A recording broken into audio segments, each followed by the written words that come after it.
If you're looking for more content like this, check out mwpnews.com or bewareofspoilers.com.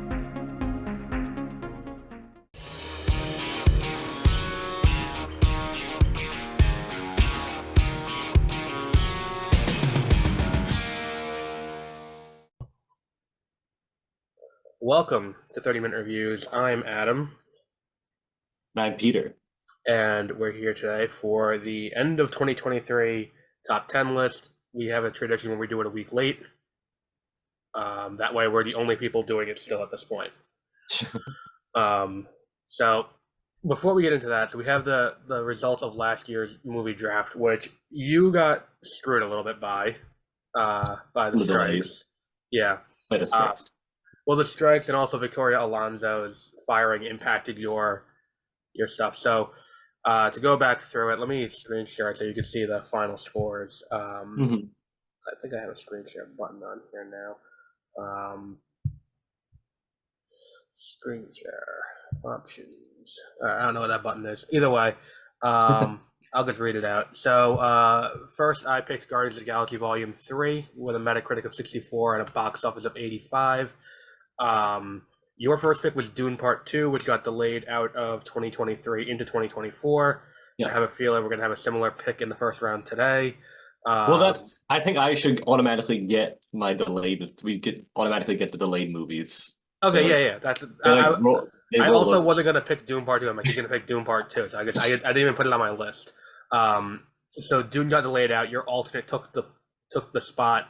That was Evil Dead Rise with a Metacritic of 69 and a box office point of 15 because it's got 150 million. My second pick was Mission Impossible Dead Reckoning Part 1 with a Metacritic of 81 and a box office of 57. Your second pick was Fast X with a Metacritic of 56 and a box office of 70, which is a lot higher than I thought it was going to go. The box office I think would be good, but yeah, the Metacritic being that high is great. Yeah, I thought it was going to be, and that movie was not great. I picked Indiana Jones and the Dial of Destiny, one of my two misfires, with a Metacritic of 58 and a box office score of 38. Your third pick was Oppenheimer, which I think was the strongest of any pick. 89 Metacritic, 95 box office. I picked Super Mario, 46 Metacritic, 100 box office, because we cap out at 100, where if it gets a billion, we get stopped counting. Your fourth was Hunger Games: A Ballad of Songbirds and Snakes. Did you see that yet? No, I probably won't see it either. Even though it technically helped me if I gave money to it. Yeah, 54 Metacritic, which I think is under where it should be. 26 box office. If you see my head moving in weird ways, it's just my microphone's sitting on my laptop, so I gotta peer my head around to see. My fifth pick was Blue Beetle, which is another misfire. 61 Metacritic, 13 box office, which I think is the lowest box office score of anything on here. And your final pick was The Marvels with a 50 Metacritic and a 20 box office. My alternate pick, which did not get used, was Spider-Man Across the Spider-Verse, which was 86 Metacritic, 69 box office, for a total of 603 points for me, 544 points for you, which means you get the first pick this year. So you get to pick Dune first. Yeah, that's what I was like. We are going to modify the rules a little bit this year. We'll talk about that at the end when we do the new draft for next year. But only because I forget how much lower Metacritic trends than Rotten Tomatoes. Because Metacritic is an average. Rotten Tomatoes is just yes or no. So yeah, that's why I always tell Metacritic is, I think, more accurate, or like that it's like a bunch of scores from 1 to 10 instead of just being positive or negative. Right. And then I think that's also why you end up with like Super Mario being a 46. Like, I'd say it's like a 6. So like, yeah, that kind of tracks. I mean, like a 5. Like, it's not a great movie. But yeah, I mean, I think it was sitting at like a 70 on Rotten Tomatoes now because it was. Yeah. That's the thing. I feel like a lot of people, if it doesn't go above 70, they're like, "Oh, that movie's terrible," or "That movie's awful." It's like a 6 out of 10. It could still be an entertaining movie and like a good. Oh yeah, and especially if it is a 6 out of 10 on Metacritic, it's like it could just be the movie is meant for like people who like that thing. Like Five Nights at Freddy's. That movie was awful, but I'm not a Five Nights at Freddy's fan. Maybe someone who's deranged likes that movie, and that maybe that's for them. Yeah, maybe you Um, watch an 8 hour long lore video on a video game that only takes 2 hours to beat. that that movie was so bad. At one point, they're openly plotting murder, and it's like I don't think this is necessary for the plot. Like that movie was bad. But yeah, so I think the Marvels was the biggest confusion here as to how that did so poorly because that movie was not that bad. Yeah. Do you think it's just burnout on just in general on like Marvel I don't stuff? know if it's gonna be burnout. I know this year we're gonna have that like the allegations of superhero fatigue are not going anywhere because this year there's 5 movies, 3 of which are Sony, all of which are gonna be terrible. Mhm. So I don't think the allegations of superhero fatigue are going anywhere. I think what happened with the Marvels was it was just they didn't market it right. Um, and it's like when you look at back at like Captain Marvel, it was like this is our first female superhero, and that movie made $1 billion. They didn't Yeah. really focus on the most fun part of the movie, which is the dynamic between Carol and Monica and Kamala. Mhm. So it's like it just kind of looked kind of generic in all the trailers, and then you see it, and it's like, oh, this is really fun. Like it's just a fun superhero movie, and not this giant thing that's tying into everything else. It's just kind of fun and entertaining. It's like an hour and a half too, which is fantastic. Ooh, that is a huge bonus. Like, and it got one of my favorite line reads of the entire year, which is like they're falling, and then they anytime they use their powers, they switch. So like Kamala's falling out of the sky, and then her and Carol switch, so Carol just crashes into the ground, and Fury looks down and is like, "Oh shit, it's okay, it's just Carol." Like it's like he's really good in that movie too, which is great considering what that debacle that was Secret like and Secret Invasion didn't help either because that was really bad. The Um, TV show. yeah, um, but we have a lot of superlatives this year. I think we have the same amount as every year, but we do have a bunch. We have our top 10. Our top 10 is really more of a top 18 after we do the scoring. We have a lot of ties. So why don't we start with let's get disappointment of the year out of the way first. Okay. Then we can go right into positive after we get the disappointment out of the way. What was your disappointment of the year? Mine was The Last Voyage of the Demeter, the Dracula movie that came out. When you suggested this category, I'm like, he wants to talk about Last Voyage of the Demeter. Yeah. I was so, and the reason I put most disappointing is because it's not the worst, because I'm sure there was worse movies that came out. Oh, Besides. definitely. This was by itself, it was just kind of like a mediocre horror, like slasher movie, I would say. But for me, I was so excited for this movie because I had just read Dracula for the first time last year, and this is one of the coolest parts of the book is the ship because a ghost ship shows up, and then a wolf runs off of it, and then they go on, and everyone's dead, and the captain of the ship is found with his hands tied to the steering wheel, and he has like a diary left behind, and then there is like a first person account of what went on, like on the boat with like Dracula hunting them basically as they go across the ocean. But in the movie, it's Dracula's just kind of like this evil like monster creature, and he's like Yeah, not. I didn't like the He's like design. yeah, because I don't know why they did that. Where it would have been cheaper too, because they made him this like weird CGI monster. Yeah, exactly. I mean, he could have just been like A they could guy. have changed it. Obviously, they could have made it like a passenger ship, and Yeah. like because in the book that's a weird thing too. In the book, it's like a cargo vessel. It's not there's not really anyone else on it. But in Right. the movie, they just added like random people onto it. So they should have just went all the way and just made it like a cruise ship and just Right. made it like him like a passenger on it, and then you could have had Dracula being like fun Dracula and talking, and then Mhm. him hunting people too. It just it's a lot of missed opportunities, I think. Yeah, that was the thing with this, where it's like, and I didn't watch the movie, but was what's his name good in it? Corey Hawkins, because he's someone. I first saw him as Dr. Dre in Straight Outta Compton. I think that was a lot of people's first introduction. He was good because he played the doctor guy, I think. Yeah, he's great because he was also he was in The Color Purple. He's really good. I mean, he's singing again in that, so you know I what would he's say he doing. was the best part because his character was actually doing like interesting things throughout the movie instead of just sitting around waiting to die. Yeah, it was the kind of thing where it's like that. I remember when that movie got announced, I texted you and I was like, "This could be really cool." And then it was like the trailer came out and I was like, "Oh no!" Yeah, that's. I waited.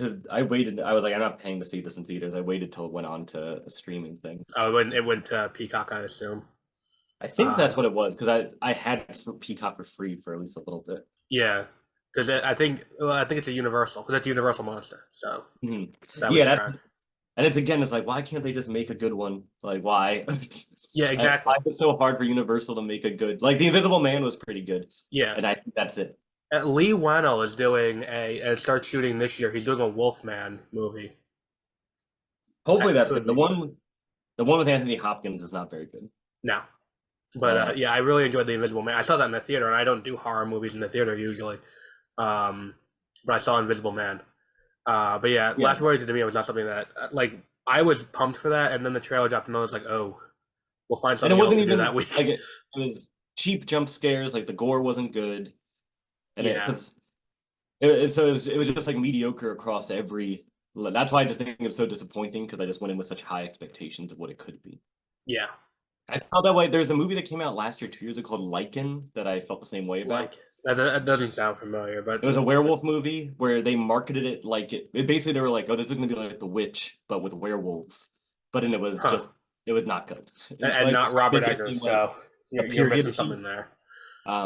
That one was also kind of racist against like Romani people or like gypsies. It was all it was literally about how they're like evil and coming into Europe and like Right, ruining Europe.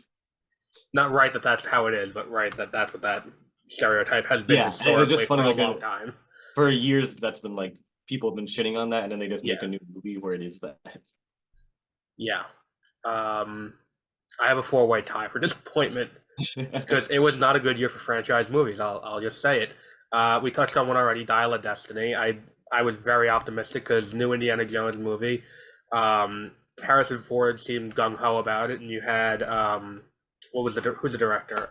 Who did Logan? Who's behind it? And I was like, this That is was I was very just like not into this, but then when you said the guy that directed Logan did it, I was like, okay, maybe yeah, this. that could be good because Logan was fantastic, and even like Ford versus Ferrari was good. Yeah, I did like Ford versus Ferrari. This was just not it. It's not great. The action sucked and everything. Shazam: Fury of the Gods was another one that was a disappointment. Only because Shazam was so good, I was like, okay, this is going to be great too. Um, it's not. The Flash was another one that I didn't have much expectations for going in because I didn't like Ezra Miller going into the movie, regardless of his personal life issues going on. It was like I didn't like his portrayal of Barry Allen in Justice League. So like it wasn't something that I was super gung ho about. But then it's like everyone's talking about, oh, this is the greatest movie ever. This is the greatest. Like Tom Cruise is saying it's the greatest superhero movie ever. Gunn is saying this is the best thing ever. Like Stephen King's like I don't like superhero stuff, but this is great. It was awful. And Barry doesn't actually learn a lesson in the movie, which is the other issue that I have with it. But we're not going to get into it. And the last one's Quantumania, Yeah.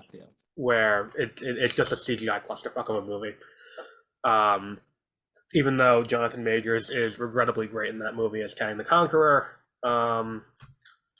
he's no longer Kang the Conqueror due to other issues.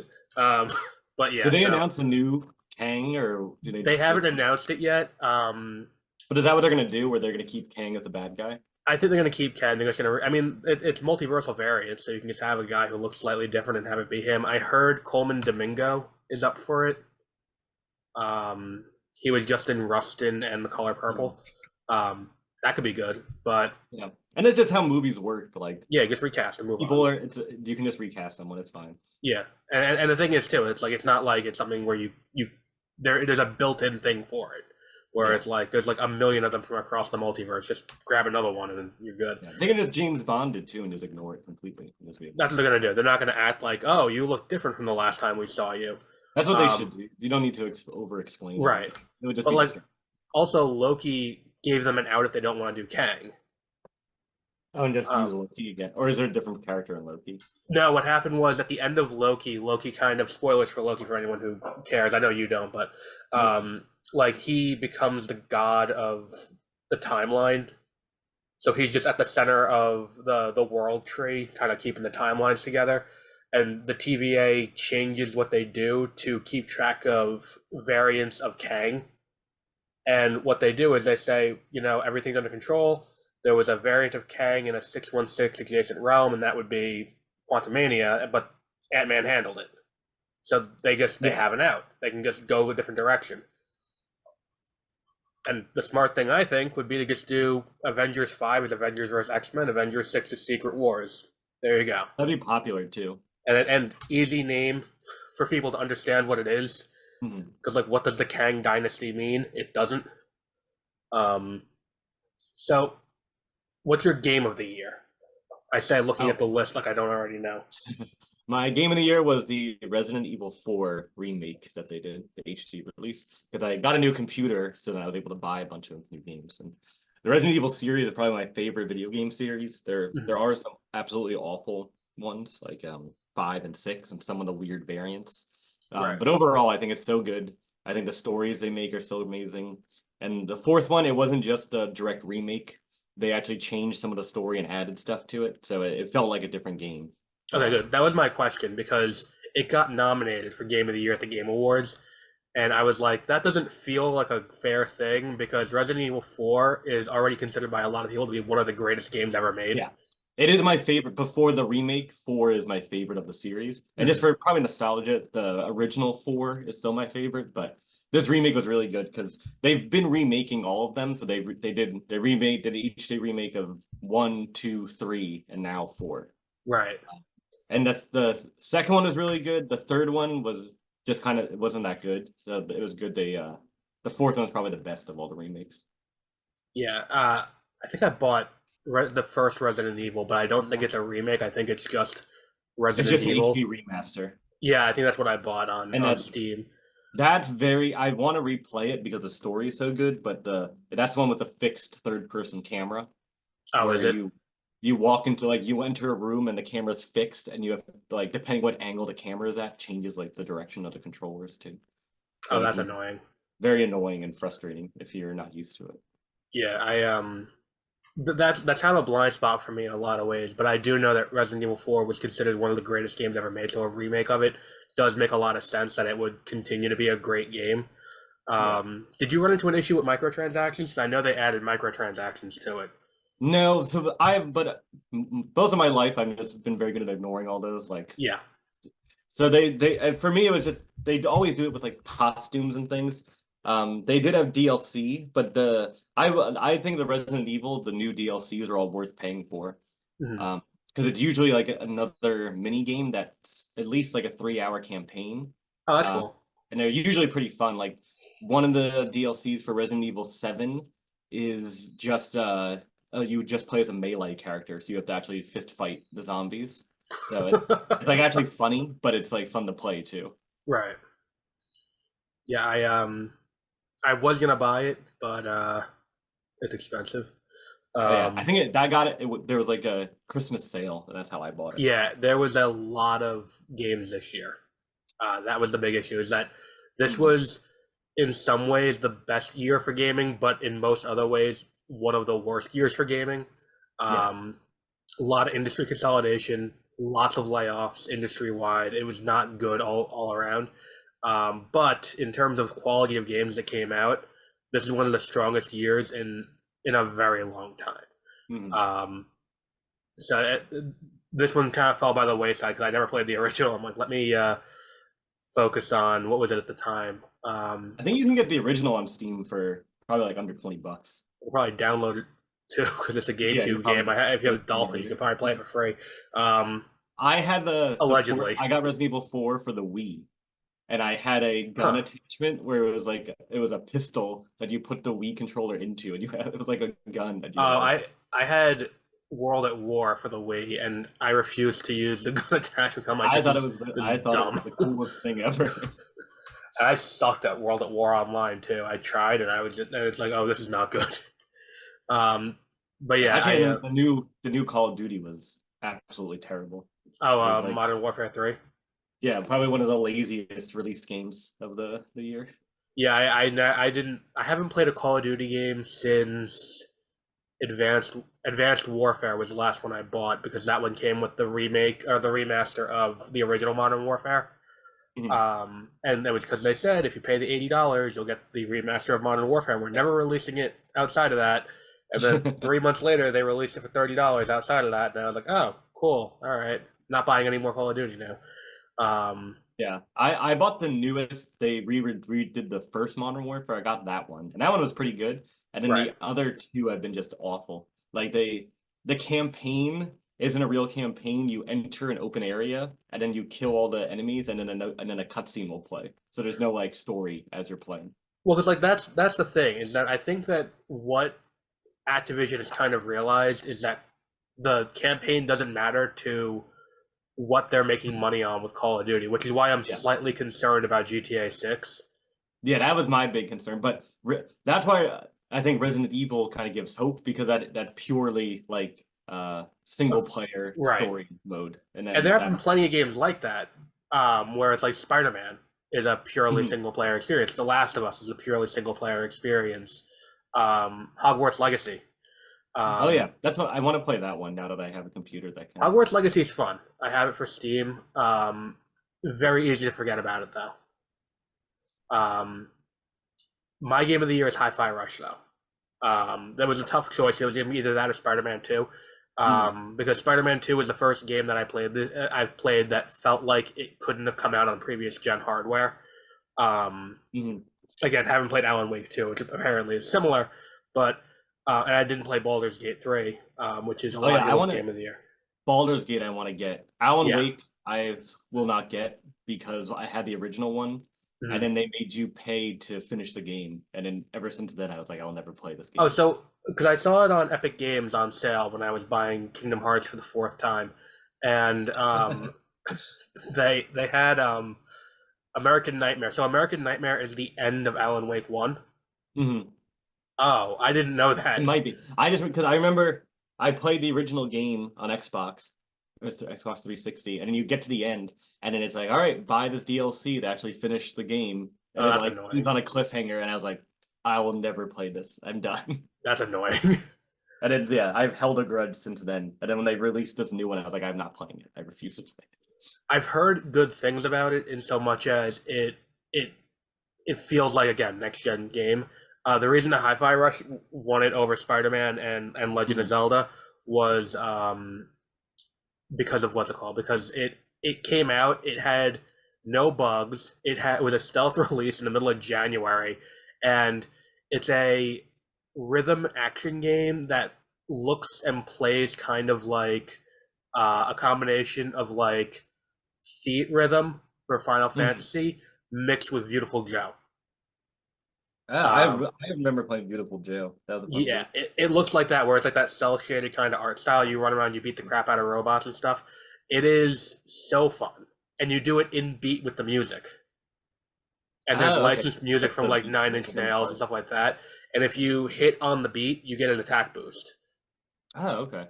Yeah, so it's a really fun game. It's a really fun rhythm game, and that stuck with me throughout the year. Again, Spider-Man and Legend of Zelda were the only two that came close to unseating it. And Zelda is just that fucking physics engine in that game was something else. Did you play? You played Tears of the Kingdom, right? Yes, yeah, I have a Switch now. Yeah, I like. For me, it's just not my favorite game. I like the first one better. The two new Zelda games. It was still very good though. Oh yeah, I really enjoyed it. For me, the more customization, I'm like the person that is kind of wasted on. Where I'm like, I can just skip this. Yeah, see, that's the thing. Where it's like I get overwhelmed very easily if you give me a big like open world where I'm like, Yeah, all it's right, like paralysis by choice. yeah, I'm gonna have. There's too much for me to do, and I'm gonna end up doing the wrong thing that the game doesn't want me to do, like, which is like I bought Breath of the Wild on release day. I still have not beaten that game, but I've logged several hundred hours in it. Yeah, Like, but yeah, so yeah, the Hi-Fi Rush is mine. yeah. So That was my issue with Pikmin 4 is that in Pikmin 4, if you try to explore or like go off, the game puts a literally line on the floor is like, this is how you beat the game, and it like just directs you where to walk to beat the game. Yeah, that was. I didn't play Pikmin 4 yet either. I played the demo. The demo was pretty cool. I think 3 is I like much more than 3 is the best of them. I think 2 is the best overall. 3 added a bunch of features like the co-op where two people can play together and like Right. go off and do separate things like groups of Pikmin. In 4, if you play with 2 people, they just like can throw stuff. You can't like play separately. Right. Yeah, I bought 1 and 2. I haven't installed them yet because when I was on I've gotten back into Kingdom Hearts in a major way in the last month or so, trying to 100% Chain of Memories because I'm a sadist. Series of the year. I have not watched your choice. I think I picked this one for last year too. The season It's that came out possible. last year. So mine was the final season of Barry on HBO, and this is probably one of my favorite modern shows. I think it's only 5 seasons, and then they ended it, and Right. it's so funny and so it's kind of like BoJack Horseman, where it's very funny, and then they kind of get serious sometimes, but in a realistic way, or it feels natural to the show. I know he goes to jail this season. That's all I know. It's people at work. Yeah, talking about the it. end of the last season, he gets caught, and then he's in prison in this season. And a lot of it is like even though he's the main character of the show, and I think this is kind of it goes further than what Breaking Bad does with the antihero, and it's kind of the consequences of who he is kind of finally catch up to him, and like Right. even though he still sees himself as a good person, it's what is he actually doing? Is he actually a good person? Right. I'm gonna ask if it's like this. Is it like that episode of The Amazing World of Gumball where all the things that they had done over the course of the show catch up with them? Not to that extent. It's not like as far back reaching, but it's like there's a big time jump too, and then it's interesting like what happened. There's like a 4 or 5 year time jump happens in the middle of the season. And it gets very weird and trippy. Like some parts are very ambiguous, like about what's going on. So it kind of almost like Twin Peaks, where it's not really clear what's happening. It gets very strange. Right. Yeah. That's one of those shows where it's like I mean to watch it. Like that and Succession are two and shows. all the episodes they're all half an hour long episodes too. See, that's the thing that really and, So you can just that might get Barry to jump the list a little bit because I got like I finished the first season of The Bear, and I'm into season 2 when I'm not watching Dragon Ball Z because I've started Dragon Ball Z. And I'm about to start Dragon Ball Z for the first time. Yeah, that is. I forgot how much filler there is in Dragon Ball Z. If you're watching on Funimation, you may be better off watching Kai because they cut all the filler out. Oh, okay. I actually kind of like all the filler stuff. Yeah, because I was like, I don't remember any of this. The last time I watched it would have been when Kai was running in first run on Nicktoons Network. But yeah, there's a lot of filler I forgot about. There are 40 episodes in season 1. I'm like 4 episodes into season 2 now. But yeah, The Bear was one that almost made the list, but for me it was The Last of Us. The Last of Us was never gonna not be the series of the year this year. That was my definitely my top 3. Yeah, it like for me when I do this, it always comes down to what do I think had the best individual episodes, and it's like that's what it usually comes down to for me. And like last year, the reason why Andor won is because there was like a 4-episode stretch of Andor where it's like this is the best hour of television of any show, and they had 4 of those in a row.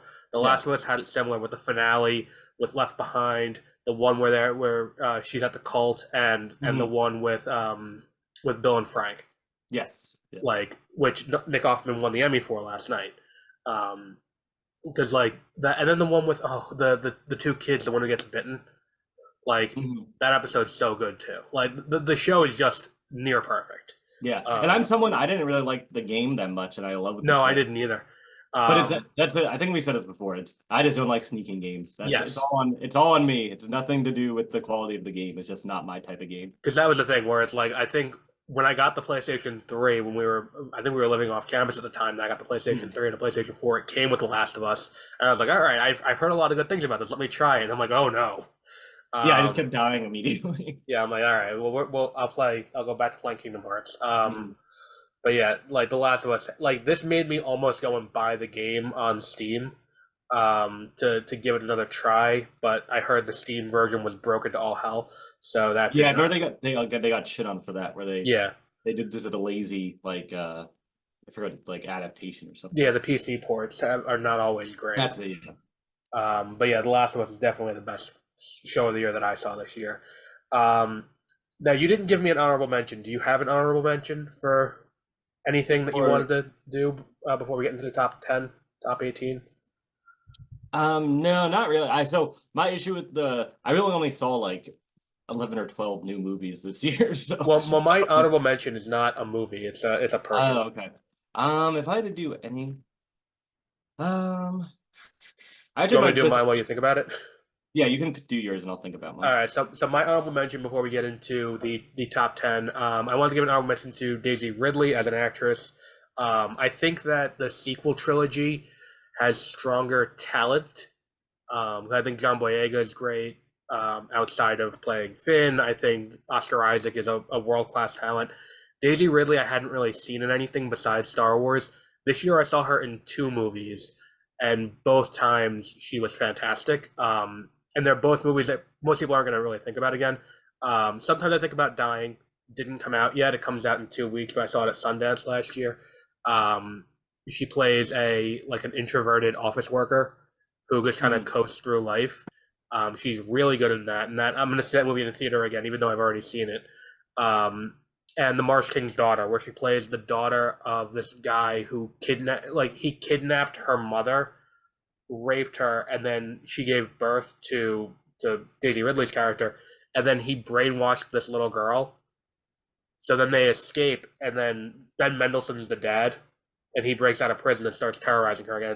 It's a solid psychological thriller, which is really good in that too. Hopefully she doesn't get locked into the Star Wars trap again now that she's going back and doing this movie with Lucasfilm for New Jedi Order.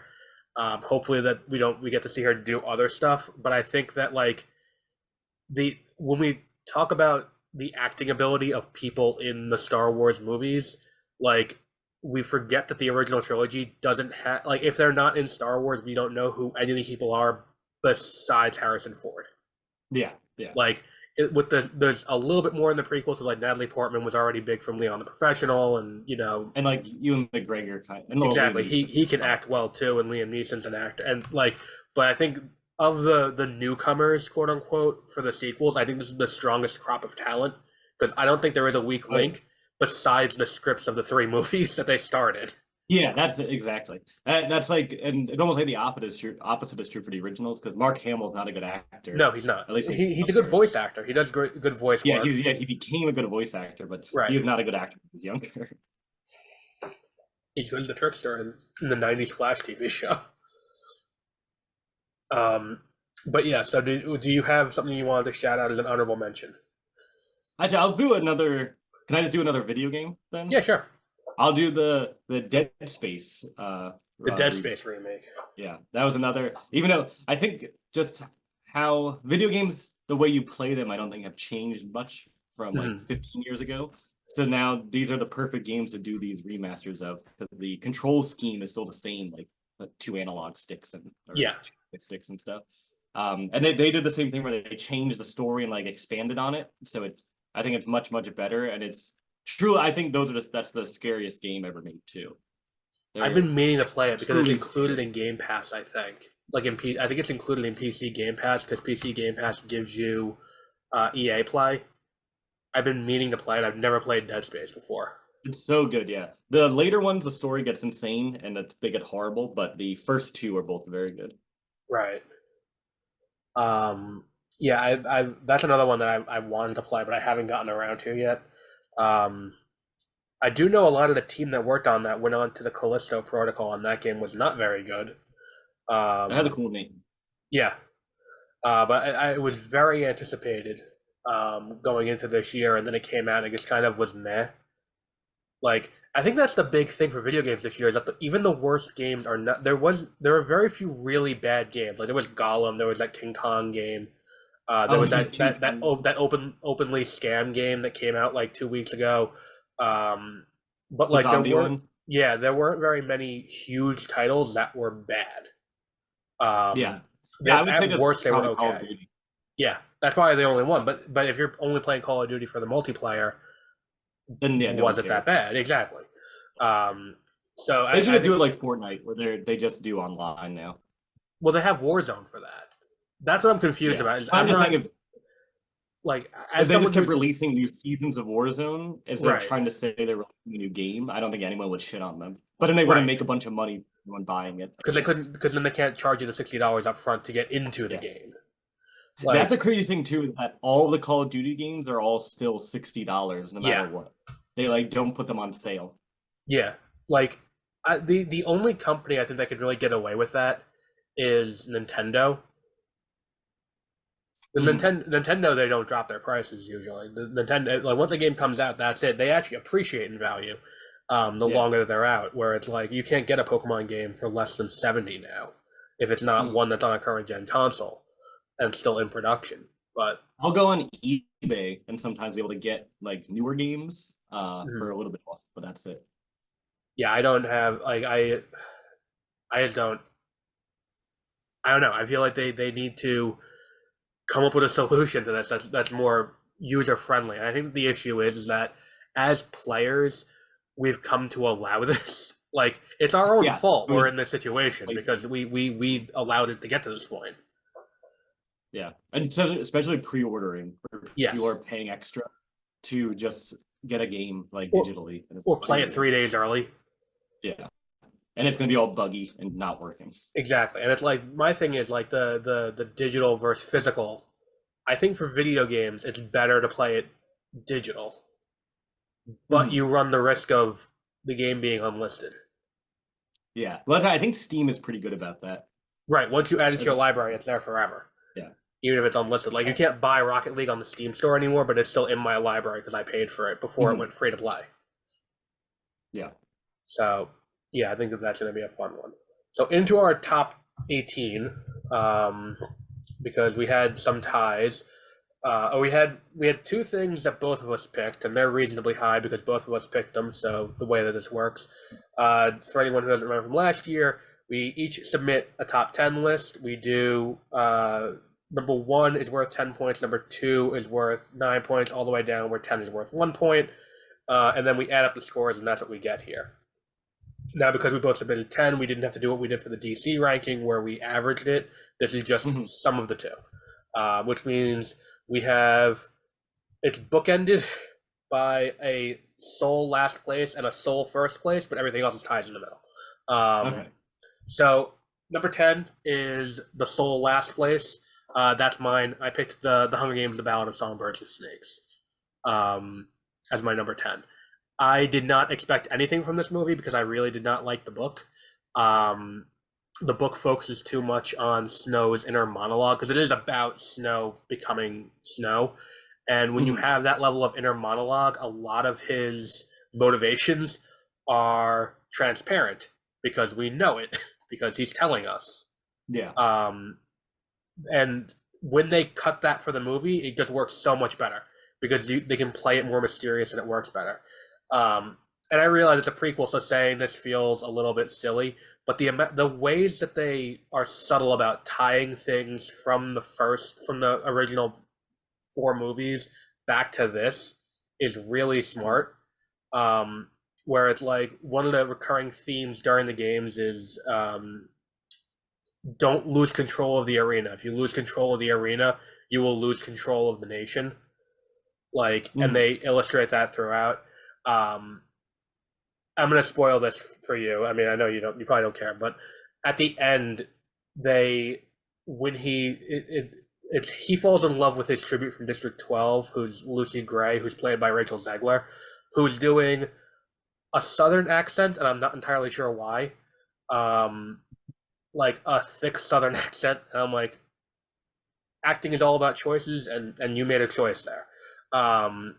So they fall in love. Then he ends up in District 12 as a peacekeeper, and they're planning to run away.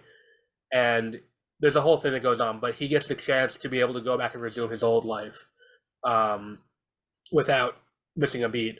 And Mhm. she turns on him and is like, Mhm. "Well, you're not going to do that." And the way she tricks gets away from him, or we don't know if she gets away if he kills her or not, is he gets bitten by a snake, so he's hallucinating.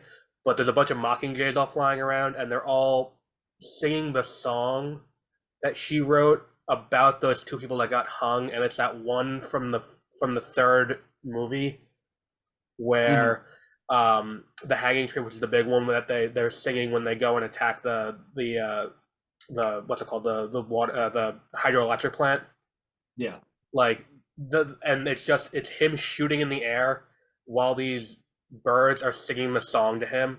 And I'm like, that is just perfect Yeah, for they how switched this. it up. Yeah, and it's just, and there was one line in the book that didn't make it into it that would have made it a little bit better, where it's in the prologue where he's talking about getting dressed and it's all his inner monologue, and he goes, I have to be careful because if I let the little inconsequential things get to me in this way, it'll be my undoing. Oh yeah. It's just that movie was so much better than I thought it was going to be, so I figured it had to make the list. We got a two-way tie at number 9. You picked the Pope's Exorcist. I picked the Holdovers. You want to go first for the Pope's Exorcist because I did not see this movie. Oh yeah, so this was a I guess horror movie based off a true story with I forget who it is. Hold on. But it's based off there was this guy, it's priest that was like the head exorcist of of the Vatican. And Italians love getting exorcisms. More than like any other country. They like for almost every single thing. So this guy used to just give exorcisms all the time. So Russell Crowe plays him, and he has a very thick Italian accent. See, and that's where it kind of lost me a little bit as soon as I saw the trailer. I was like, okay. This movie, it's more funny, I guess, than anything else because it's also historical fiction. So in this movie, they go to this church that this family's renovating, and there's possessions and everything. But then they find out this is actually where the Spanish Inquisition started. And the priest that started the Spanish Inquisition was actually possessed by Satan, by one of the armed generals of hell. So actually, the Spanish Inquisition wasn't the church's fault. It was because they were being ruled by a demon. And that's what actually happened. So don't blame the church. Oh, well, okay. At least it's a rational thing. And you said this is based on a true story, you said. But it's crazy because it literally becomes a superhero movie where they have to gather like artifacts to battle with the demons, and people are flying around, and there's like laser beams shooting out of stuff. Yeah, it's it's one of the most fantastical horror movies I've ever seen, and they just keep hitting you with like this is real, this is based off a true story. It's the kind of thing where it's like I saw that trailer for it, and it was like between that and Nefarious, which was another like it was a mid-April movie, and I'm like, oh, this can't possibly be good. It's like it's a mid-April horror movie. It's not even like it's April Friday the 13th, where it's like, all right, we're gonna dump out a horror movie on Friday the 13th. It's like, no, it's just April. Put out the horror movie now. It's fine. Like I don't know. I heard that accent and I was like, okay. He's actually the best part. He actually is like really to watch. Well, yeah, because it seems like he's having fun. Like when you have someone doing that level of accent, it's kind of it's like when you see like any of the Kenneth Branagh, like Agatha Christie ones, you're like, all right, he's just here to have fun and a silly mustache. Like, yeah, that's what this is, and he like has another Spanish priest friend that like they're just running around together. Is it Sean Connery doing his as the Spaniard? Yeah, I did not see the Pope's Exorcist. That was not something that crossed my desk. My number 9 was The Holdovers, which was Alexander Payne's latest movie, which was Paul Giamatti leads it. Divine Joy Randolph is also in it. She's really good too. And Dominic Sessa is he's the kid in it. This is his first acting gig ever. And he's just phenomenal in this movie. It's about this guy. He's a teacher at a boarding school. He gets stuck keeping track of the holdovers, the kids who don't have a place to go over Christmas holiday, which in this case ends up being this one kid. And it's about them bonding and getting to know each other over the course of the 2 weeks. They take a field trip to Boston. You know, it's got a lot of great comedic moments because Paul Giamatti can do that. But also, like, I've never seen a movie so perfectly encapsulate the emotion of disappointment Mhm. as one scene in this movie. Have you seen this or no? No, I do want to. I really like I'm not gonna Alexander. spoil it for you. And I Now. like Paul There's a scene Giamatti. like midway through the movie where it just like the word disappointment is just encapsulated by it. Um, it's heartbreaking because of what happens with, I'm not going to spoil it, Divine Joy Randolph's character before the movie starts and what she's dealing with through the entire thing. It's just so well done. And it's about, what better thing for Christmas than about the story of two people bonding over what is probably the most easy to bond over thing, having clinical depression. Yeah. That's the entire movie's about. It's fantastic. It's really it's one of those things where it's like on one hand it's a great time, on the other hand it's really heartfelt and got some great emotional moments. Number 8, we have a two-way tie between Spider-Man Across the Spider-Verse and Insidious: The Red Door. Yes, Insidious 3. Yes, 5. Oh, 5. Yeah. Well, it's the third one.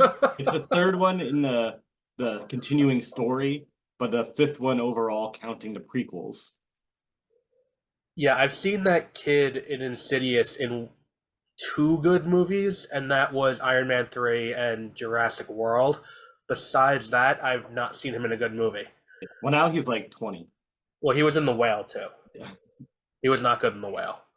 Though The Whale was not good in general.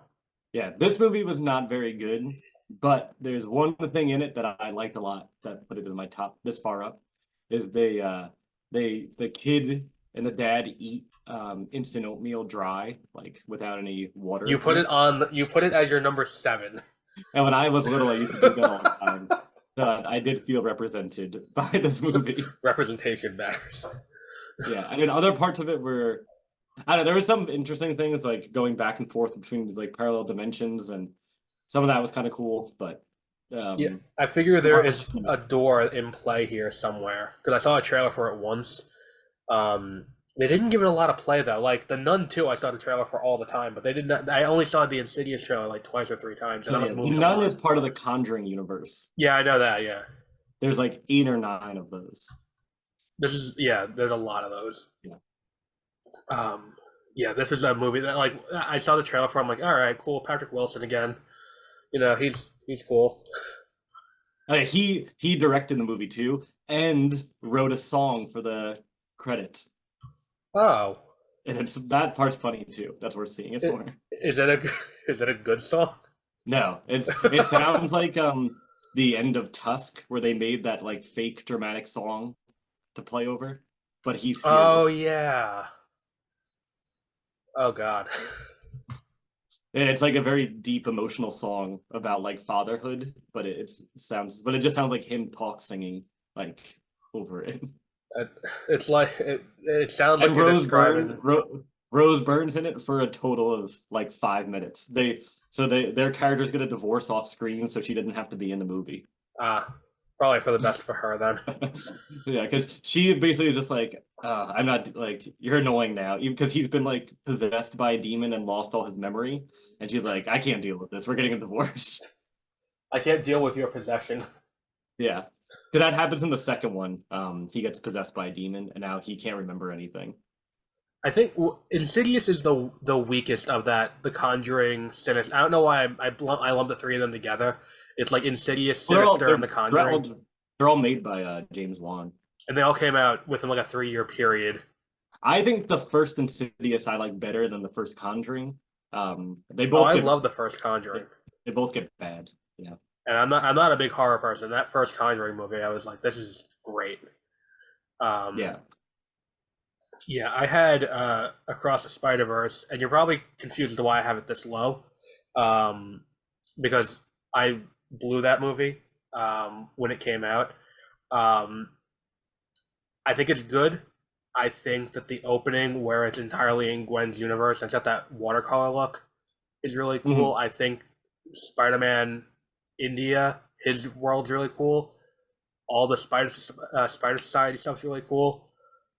The ending is where the movie kind of loses me a little bit, and not specifically the, again, spoilers, alternate universe Miles, where he's the Prowler that he comes face to face with.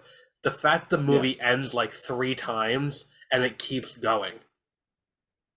Like there are like 3 or 4 notes that the movie's like, all right, this is a good ending point, and then there's another scene after that, and I'm like, Mhm. enough. This movie's 2.5 hours. I don't need it to go like this. Like that, and this movie doesn't have a moment like the first. Like the first one, there's that scene where he gets his powers fully for the first time, and he jumps off the Yeah. building.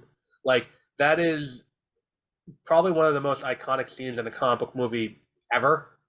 At this point, this movie Yeah. doesn't have anything like that. Like, yeah, you get to see Insomniac Spider-Man in the movie briefly, and Yuri reprises his role. That's cool, and like, yeah, Donald Glover shows up in live action, like from reprising his role from Spider-Man: Homecoming, and there's archive footage that implies that we will eventually get um, Miles as Venom, and eventually Tom Holland as Venom, and all that kind of stuff. And it tries to fix the post-credit scene from Morbius in a really weird way. Um, Mhm. but it, that ending is kind of where it puts it down a little bit for me. Other than that, though, the movie's fantastic. Like everything in Gwen's universe in the beginning is great. Like Mhm. it's all water. Like, I don't know if you've seen it, but it's all done in watercolors. Like Yeah, then I it haven't goes to seen that. Miles' universe, and it's all regular. Then it goes to um, where Spider-Man India is, and that's all a different art style. Then it goes to at the end, he's in the alternate universe, Earth 42. That's kind of like comic book cel shaded, kind of a little bit. Um, and it's cool. It's just not, the ending is where it loses me a little bit. Number 7, I've actually seen your pick here. Creed 3 and The Color Purple are tied. Mhm. You want to go first for Creed 3? Which almost made Yeah, my so list, but it got bumped I off. just watched this a couple weeks ago because I was flying so much for the holidays, so then I caught Yeah. up on a bunch of movies on planes. So I watched this one on a plane. I think I liked all the Creed movies, so this one I think I like this one better than the second one, but the first one is still my favorite of the Yeah. Creed movies. Um, the only thing I didn't really like about this one was that they put Drago in it still. I thought that like not everything has to be connected like so See, that's the thing. You interconnected. know who Drago should have been? Drago should have been Mr. T. Yeah, they could have. There's could have been so many other callbacks they could have done without just making it a callback to the last movie, and it was like Right. a thing people didn't like about the last movie. And the thing is too, it's like when you look at what Damien's doing in this movie, Damien fights dirty. That's his whole thing, is that he doesn't Mhm. follow. That's what Mr. Mr. T T. did Yeah. in Rocky 3. He fought dirty. It's like, okay, so here we need someone who can teach you how to fight dirty. Here he is. But no, it's just Drago again. Yeah. I do like that Drago. Like I like that. I mean, Dragon Ball Z fan. I'm a huge fan of the fact that everywhere he goes, the bad guy becomes becomes a friend Yeah. after. Like I do appreciate that. Like in 2 when he goes and he becomes friends with the guy that he fought in at the end of 1, and it's like Mhm. just this thing where it's like he just gets this ever growing entourage of former enemies. Big fan of that. I guess that can't happen now, even though it does kind of happen at the end of this movie. But I No, don't it know can't. if he's gonna come back again for the fourth one. No, Damien's gonna die in a car accident off screen. Yeah, off screen. Yeah. But yeah, like that fight at the end of this is what was the thing that stood out. Like that all in one take fight. It was that was with the stadium and everything like that. That all Yeah. looked really. They did boost it like they kept from the first to the second to the third. The Yeah. fights gotten like bigger and bigger. And you know who directed this one? Oh, Michael B. Jordan did. Yeah, Right? he directed it himself. Um, I always think he's younger than me, but he's older than I am. yeah. Well, I think it's just he Just didn't really get because he big. got- Yeah, The because Fruitvale he's like Station was 2014. 34, right? Something like that. I don't know how old he is. I know Fruitvale Station was like 2014. Oh yeah, he's 36. I guess he's aged very well. Yes. For some reason I thought he was younger. No, yeah, he's yeah, I think he's dating Steve Harvey's daughter too. Nice. Which is why it's ridiculous. You see him in that mustache that he does. Sometimes it's like, why are you doing that? Oh yeah, he's the What- Steve Harvey. Yeah, what does that say about him, about your girlfriend? But yeah, I think that the what's it called? This is a really good one. I bumped it out for my pick in the next number up. Mhm. 'Cause I didn't want to have 2 fighting movies. Um, which is weird considering. Oh no, I only have one comic book movie. Never mind. But yeah, I didn't want to have, especially that close together. And I think that the thing that kind of took it out of my top 10 too was the fact that we're not gonna see Jonathan Majors again. Yeah, that because they do set it up where it's like, oh, they're gonna be friends. Because that ending is so strong too, where it's like, he beats him and he gets and he reclaims the title. And that scene at the end with the vulnerability at the end, I love that. Because like that was like my favorite part of Top Gun Maverick too. That scene in the middle of the movie where he goes and talks to Iceman. Mm-hmm. Like that's the strongest part of that movie to me. This is the same thing where you get that moment at the end of the two of them like, yeah, we shouldn't like you went too like far. I should have done more to try and help you. Like and it's the spirit of the original Rocky. Yeah, where it's not just about the boxing. Like right. Movie. There's like it's the characters. Exactly. You care about both of them. Mm. By the end, even though Damien does some things in the movie that are terrible, you still end up caring about him. Yeah. I had The Color Purple at number 7, which there were a few musicals this year that were not terrible. Like Wonka was pretty good. And Wonka, speaking of Creed, does that thing that the first Creed does where they hold off on the theme until the last possible minute. And it hits so well because they held it till the perfect moment. Like, because when you see Wonka, you anticipate they're going to play Pure Imagination at some point in there. Like, Yeah. you know it's coming. They hold it till the end of the movie, and it just hits so well. Even though Timothée Chalamet, I don't know who told him he can sing.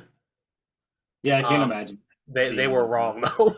Yeah, that being as that was a bad decision. Gene Wilder trying to sing it. Yeah, but the thing is, Gene Wilder only has the one song. He's not singing the entire way through the movie. Oh, I didn't know they did that. That's rough. Yeah, like the movie opens with him singing, and you're like, oh no. Yeah, for me, is Wonka on your list at all? No, it's not. I just thought it was weird that wouldn't the old people in the original Wonka movie be talking about how Willy Wonka was like flying and like giving? See, that's the thing too. Shit. That's the thing like, too. Why did he get away from that?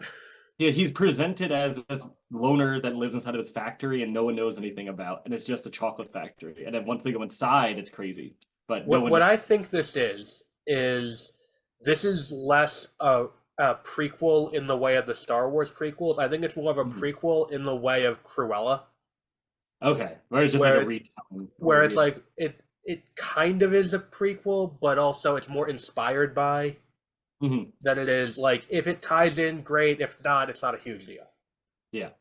But my number 7 was actually The Color Purple, which is they made a Broadway musical based on the book, or based on the movie, based on the book. Then they did an adaptation of that as a movie. I've seen the miniseries, like the TV one. I have not seen that. I've seen bits and pieces of the movie Spielberg directed.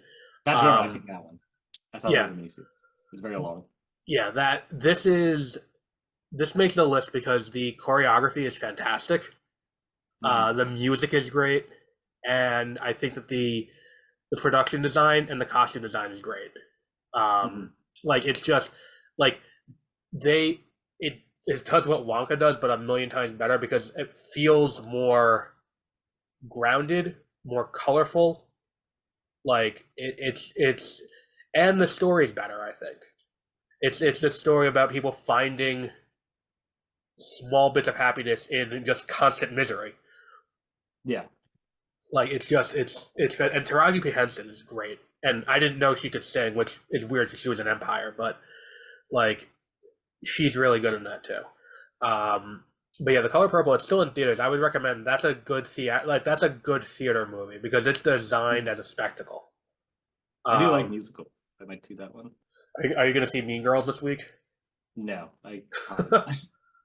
like I don't know who saw Mean Girls and thought, who the main character should be? Regina George. Yeah. Like that's my big issue with this, watching all the trailers. I'm like, I think you misunderstood this movie. I'm not seeing that this weekend. I'm going to see Jason Statham, number 38. No, what? I've heard The Beekeeper. The Beekeeper, directed by David Ayer. Because he hasn't made a movie since Suicide Squad. Oh wow, I didn't know that was David Ayer. I thought it was just another random movie. No, that's David Ayer.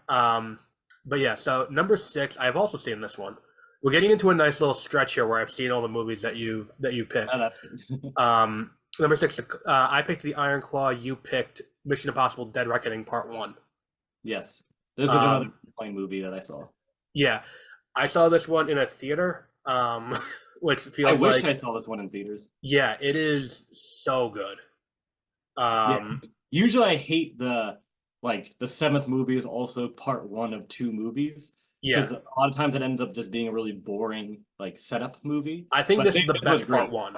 They this one it was exactly what you wanted. It was really good action with very good effects. And the thing is, too, it feels like they had a mission in this movie, and they got to the end of that. There's more to come, but they accomplished, like, this feels like cohesive Part 1. It was a whole story. Right. Which, It's like, not that they didn't just make Across a the 6-hour Spider-Verse, long movie and right. cut it Across the Spider-Verse is also Part 1, but in. it feels like it's ending at a point where it's like, why couldn't you have just made this a little shorter and then just tacked on Part 2? Yeah. Like, the action is great in this one too. And the thing is too, it's like Ving Rhames has to have the best job in Hollywood, because when he's not talking about how fantastic Arby's is in all the commercials, he gets to be in Mission Impossible where he doesn't have to stand. Yeah, where his job is usually sitting looking at the computers. Yeah, like, Or, and he gets paid a lot to do that. I just talked to Ethan about how great he is. And he's been in every single one. Now, I haven't seen the first Mission Impossible. This is actually the second Mission Impossible I've seen. All of this stuff. The first one is really good. Just the end. There's like the final line he says makes no sense. It's hilarious because in the first one there's like explosive chewing gum where it's red and green, and if you smush them together it makes a bomb. And at the very end of the movie he just screams red light, green light, and he smushes it together and it explodes. It makes no sense at all. But the plot is kind of convoluted, but it's entertaining. But like my thing with it is all the backstory that they kind of laid out here in this one, was that ever established before this, or was that all new for this? I think most of it's new. Almost every one they give him different levels of backstory. Okay. Because in like the third one he just has a wife, but that's never seen in the other ones. And I think she's his wife for the remaining ones. Yeah, it's but like one of the head guys that runs the IMF was the guy that runs it from the first one. Like they maintain a lot of that like internal structure. But it is kind of funny because almost every single movie it's like he gets betrayed and then the organization thinks he's the evil guy and then they go after him. And it's like, why doesn't he just leave this organization if they keep betraying him over and over again? And he keeps being right. Like it's clear that they're like he should join like another spy organization. Yeah, there's no shortage of spy agencies in the world. They'll take his work. I also did appreciate getting to see a little bit, even though it was delayed this year, we did get to see a little bit of Rebecca Ferguson running around the desert. That was nice. And yeah, I did see the reason why I was so pumped for this is I saw Fallout, and that movie was great. And this one was one that I was like, you know what? It's good. Like, I don't understand why people hate these Mission Impossible movies. It's like that and Fast and Furious, I think, are the two that I'm like, I don't understand why people hate these. They do what they set out to do. Yeah, I don't think they're trying to and these are compared to other. There's not a lot of other action movies that come out like this anymore that are this good. Oh, I have one up on my list a little bit higher than this that begs to differ, but you know, we'll see when we get to that. My number 6 was The Iron Claw, which I'm not going to spoil for you because this is a movie that if you don't know the story of the Von Erich brothers, do not read it before seeing this movie, because the way this movie is framed is just fantastic. This is a wrestling one, right? This is a wrestling movie. Yeah, that's what I was gonna wait for streaming to watch it. Yeah, I saw this one right before Christmas. Don't read about the family.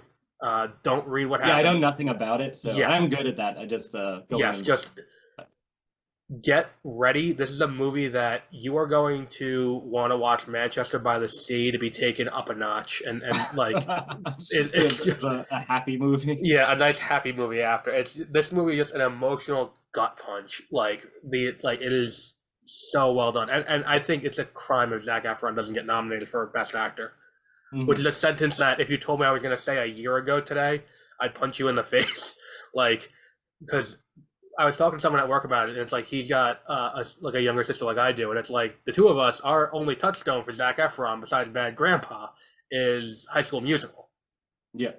and it's like and he's seriously in contention for this, and I think Jeremy Allen White could make a strong case too for Best Supporting Actor.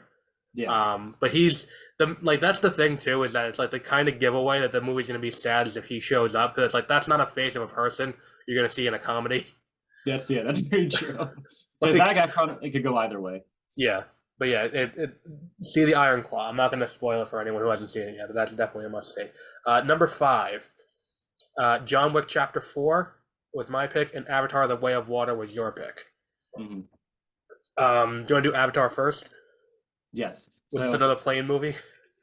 no, I saw this one. I purposely saw this one in theaters. I was gonna say, like, I you wanted wanted to to. watch that on a plane. No, because this for me, this is like when we were talking about Mission Impossible and like the Fast and Furious movies. I put this in that like category Yeah. where it's just a big just movie, and then it did exactly what I wanted it to do. My biggest complaint is that it was what I was afraid Mission Impossible would be, where a lot of it is just setting up the next movie, which I think is boring a lot of the time. Yes. Because this is very much part 1 of 2, because the next one, where they go to the Fire Nation, is going to be, Yeah. more of But this. I thought the water effects looked really good. Like some of like the action was good and the water avatars were fun to be with, but some of like the whaling ship stuff was dumb. Like See, that's my thing, is that if you have these whales that have the secret to immortality in their brainstem, why are we fucking around with unobtainium at all? I know, Like- I think they took too long to get to that because they just made it seem like when you're trying to colonize a planet, the first thing you do is like land your spaceships, and then the second thing you do is start whaling. It was like they didn't explain why they were whaling until much further into the Yeah, movie. it's just like, I well, was just there are whales distracted. I here, was let's like, just kill them. why are they prioritizing whaling so much? Like, and the thing is too, were you prepared for the kid to talk to the whale and for the whale to respond and there to be subtitles? Because I was not. I like that. I was fine with that. I was not mentally prepared for And that. I like to that. happen. I like that the People whales burst out have their my own theater society. laughing. There's like whale culture and stuff, and they're like there's two like stubborn as well. The whale battle was cool at the end. There's one other. How do you feel about Cameron being like, okay, I heard your criticisms of this being a white savior story. I heard you. I'm gonna triple down on it and make it a white super savior story. I do. Like, I appreciate that where he's just like, I don't care. These are my movies. Like, all right, whatever. And Fuck you. I'm gonna do it with, anyway. 'cause it did end up making a shit ton of money too. So he was Yeah, just like, exactly. I don't care anything anyone says. Like I'm just Yeah. gonna keep these movies. Like, And they did okay, make so one of the we're gonna worst video games. reincarnate the last girl. Like The and thing, then- also the thing I didn't get is all of his Avatar children all uh-huh. grew up together, but they all have different accents, and I don't understand how. Yeah, that- I don't understand that either. Also, like, why? Like, Spider was my least favorite part of the movie. he was the worst part of The one human kid. How do you feel about the impending Quaritch redemption arc? I think that at the end, I like that he saved the dad, Mhm. and that the evil general guy. That was kind of fun. Like, my only thing with that, I like I'm Edie not a Falco, huge she was fan fun. that they kind of set it up this early. Like, it just kind of tells us exactly where they're going now with this character. It's like, all right, you're setting it up where he's going to be redeemed. I get what you're doing.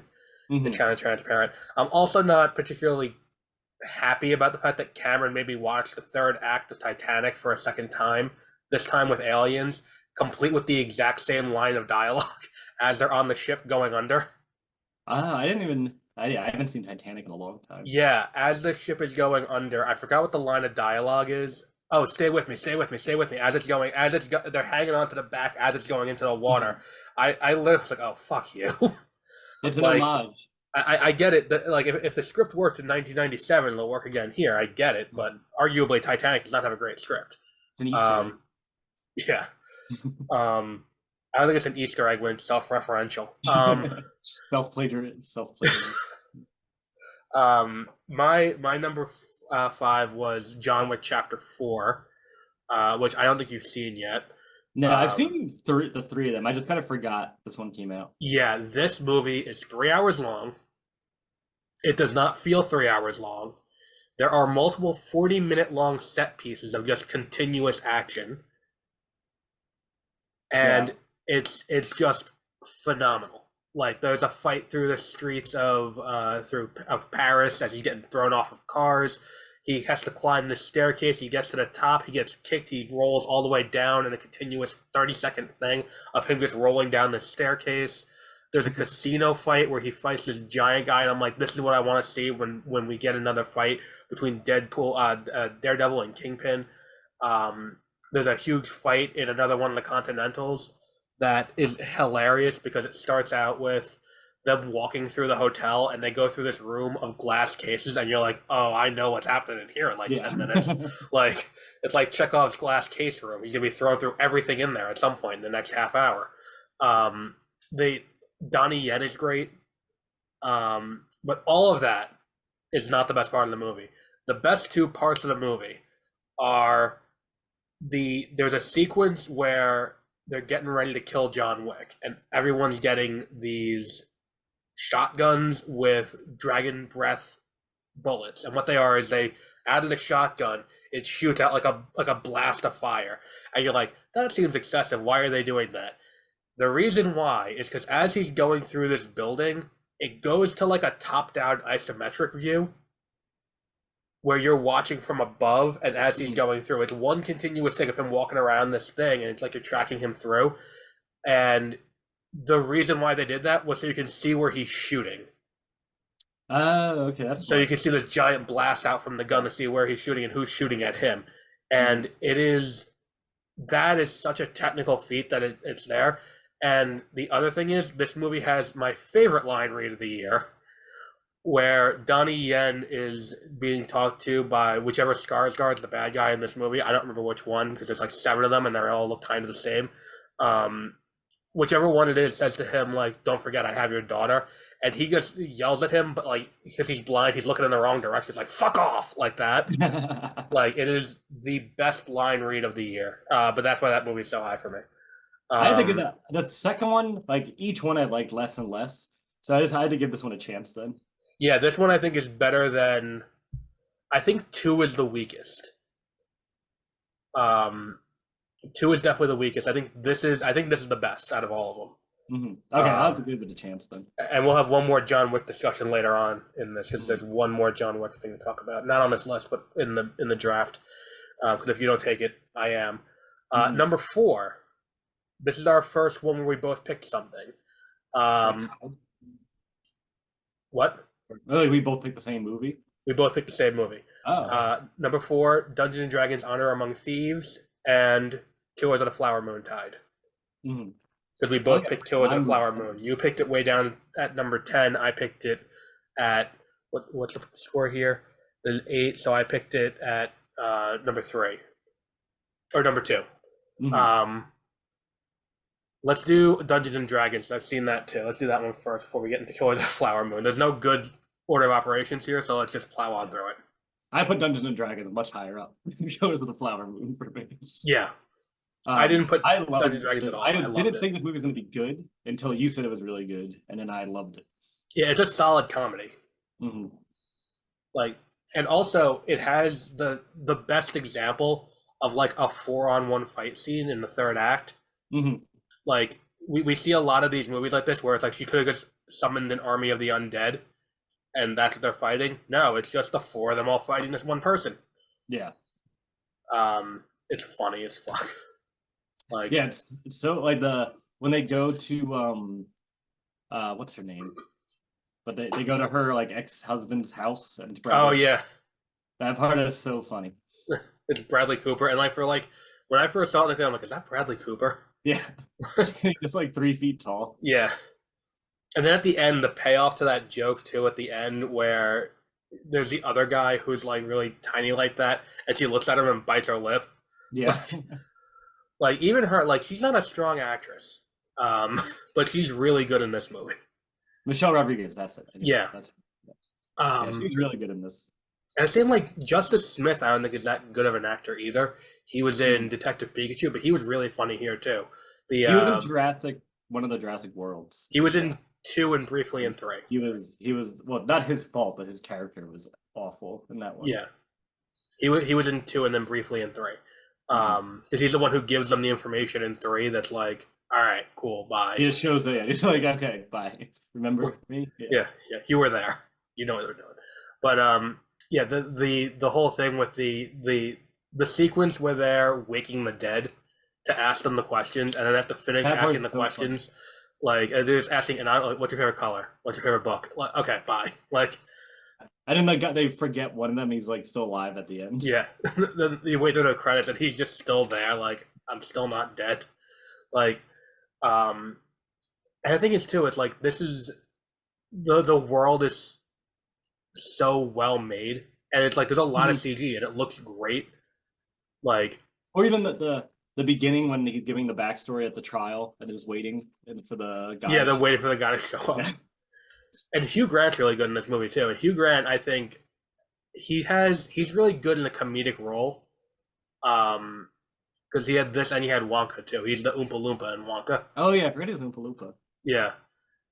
He's really funny in that too. But he's, for a movie that hasn't made the list, we've talked about a lot about Wonka. That's true. But yeah, I really enjoyed this movie. I hope they make more of them. Because it's like it doesn't have to be $200 million. And I think the big mistake that we have with Paramount this year is they had the weakest box office, but arguably the strongest release slate. Oh yeah. Do you think they just released in the wrong time? Oh, they gave terrible dates for their stuff. Yeah. They released Mission Impossible right after Oppenheimer and Barbie. Perfect. like you have a 3-week exclusivity window for IMAX for Nolan. You're gonna put out Oppenheimer. You're gonna put out Mission Impossible in the middle of that. Why would you do that? Oh yeah. Yeah. Like they put out Dungeons and Dragons at the end of March, which March opened with John Wick, had Creed 3, and had Shazam. It was 4 consecutive weeks of movies. Before it looked awful too. Yeah, That's why I didn't see it, because I was like, this looks terrible. but also they had one other. I big thought it was tentpole. like not another teen movie. That's what I thought it was going to be. It was just, yeah, that it. I my only thing about it that had me optimistic was Chris Pine, and he's great, but he's great in everything. Yeah, he's the best. Yeah. But like the other big miss that Paramount had was they had a Transformers movie come out in June, Another and that was sandwiched between the week before was Across the Spider-Verse, the week after was The Flash. Yeah. Like, what are you doing? People are definitely going to see Spider-Man over Transformers. Exactly. And The Flash, at the time, we didn't know how bad The Flash was yet. Mm-hmm. And The Flash showed buildings. This is and The Flash was opening against Elemental. Oh yeah, that's fine. So you like, what was the plan here with that release? Why would you give it that date? They made a bunch of really bad decisions this year that led to their box office being so low when it could have been a lot higher. Mm-hmm. Yeah, they just were more strategic about releasing. Yeah, and Killers of the Flower Moon was probably their best release date out of all of them, because they also produced Killers of the Flower Moon. That was and that was only because Taylor Swift forced them to move. Yeah.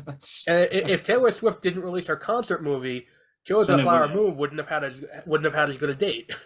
Mm-hmm. But that movie was just phenomenal. I went into that with very high expectations, and it met all of them. Mm-hmm.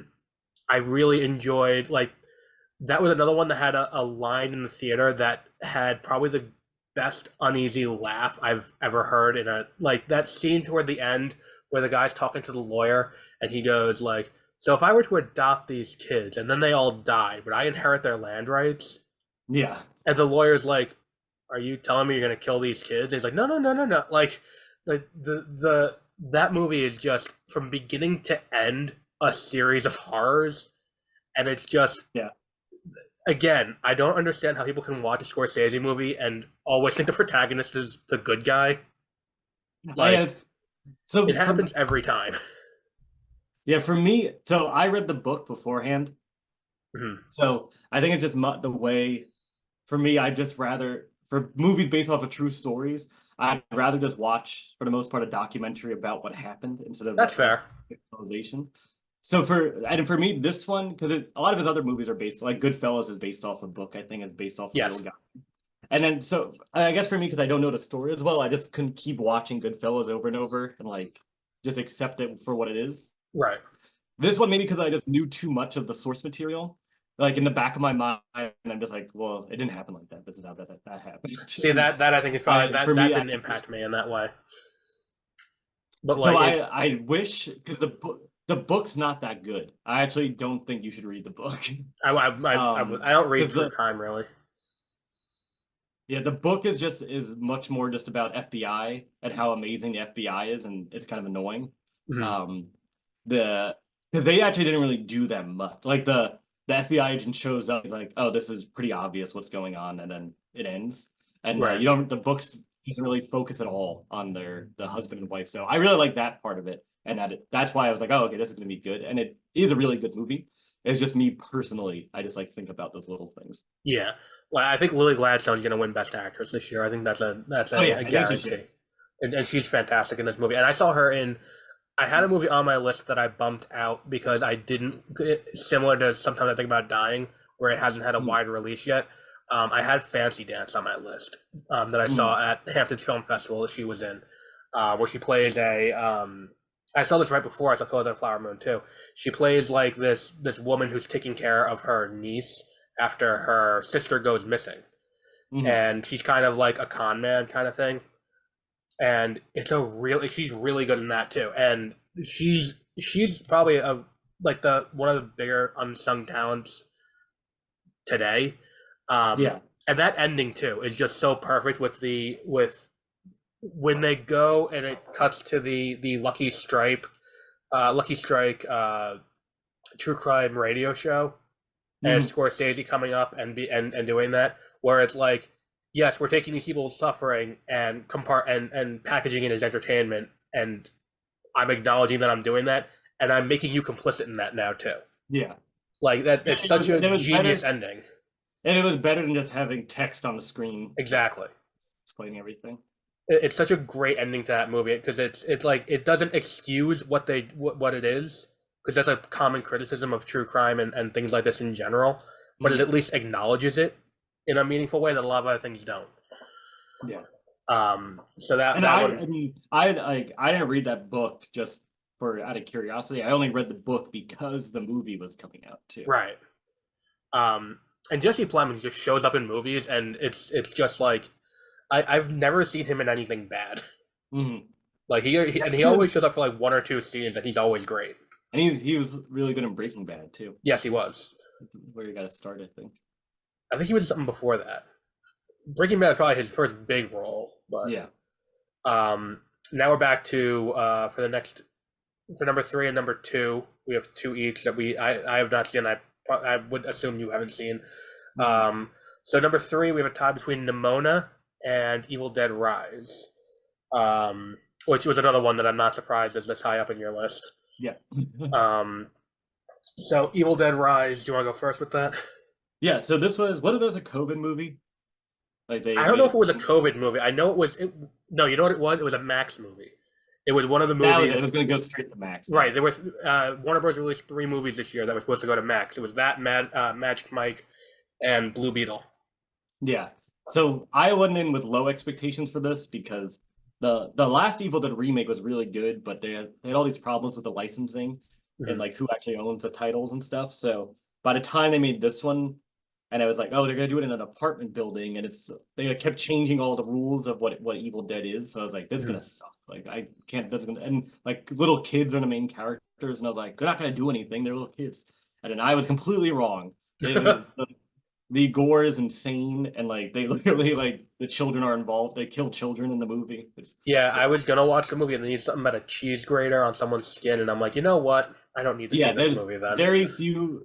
Very few movies at this point can make me cringe from the gore, and this one did multiple times. Yeah, there's cheese graters, tattoo guns being driven into people. Yeah, I was very when you said that at the mid-year top 5, I was like, yeah, I don't think I need to see this. Yeah, and there's like a couple fun. there, and it like you're talking about the glass cases thing in John Wick. Mhm. There's a scene where they go down to the parking garage and there's just a giant wood chipper, and it's like, okay, this obviously something's gonna happen with this. Yeah. Yeah, I did not see Evil. I haven't seen any of the Evil Dead movies actually. Because again, not a big horror person. Mhm. I do own Evil Dead to eventually watch. I just haven't gotten around to it yet.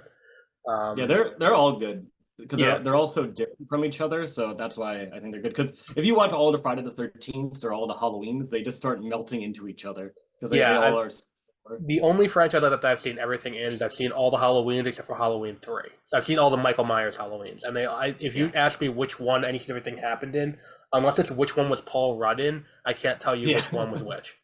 Because Paul Mm. Rudd was in 6, because it's a little trivia fact that he shot that before Clueless. Oh yeah. The first movie he But it came shot, but out not the after, first right? he appeared. Yeah, it came out after Clueless, but Yeah. he shot it before Clueless. But yeah, I've only heard good things about this movie. Yeah, it's very good.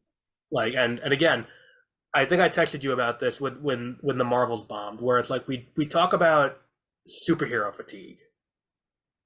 We don't talk about horror fatigue Mhm. because there are tons of horror movies that come out every year. Like Evil Dead Rise is a massive success for Warner Brothers. It's their most profitable movie of the year. Mhm. It made $150 million because the budget was $10 million.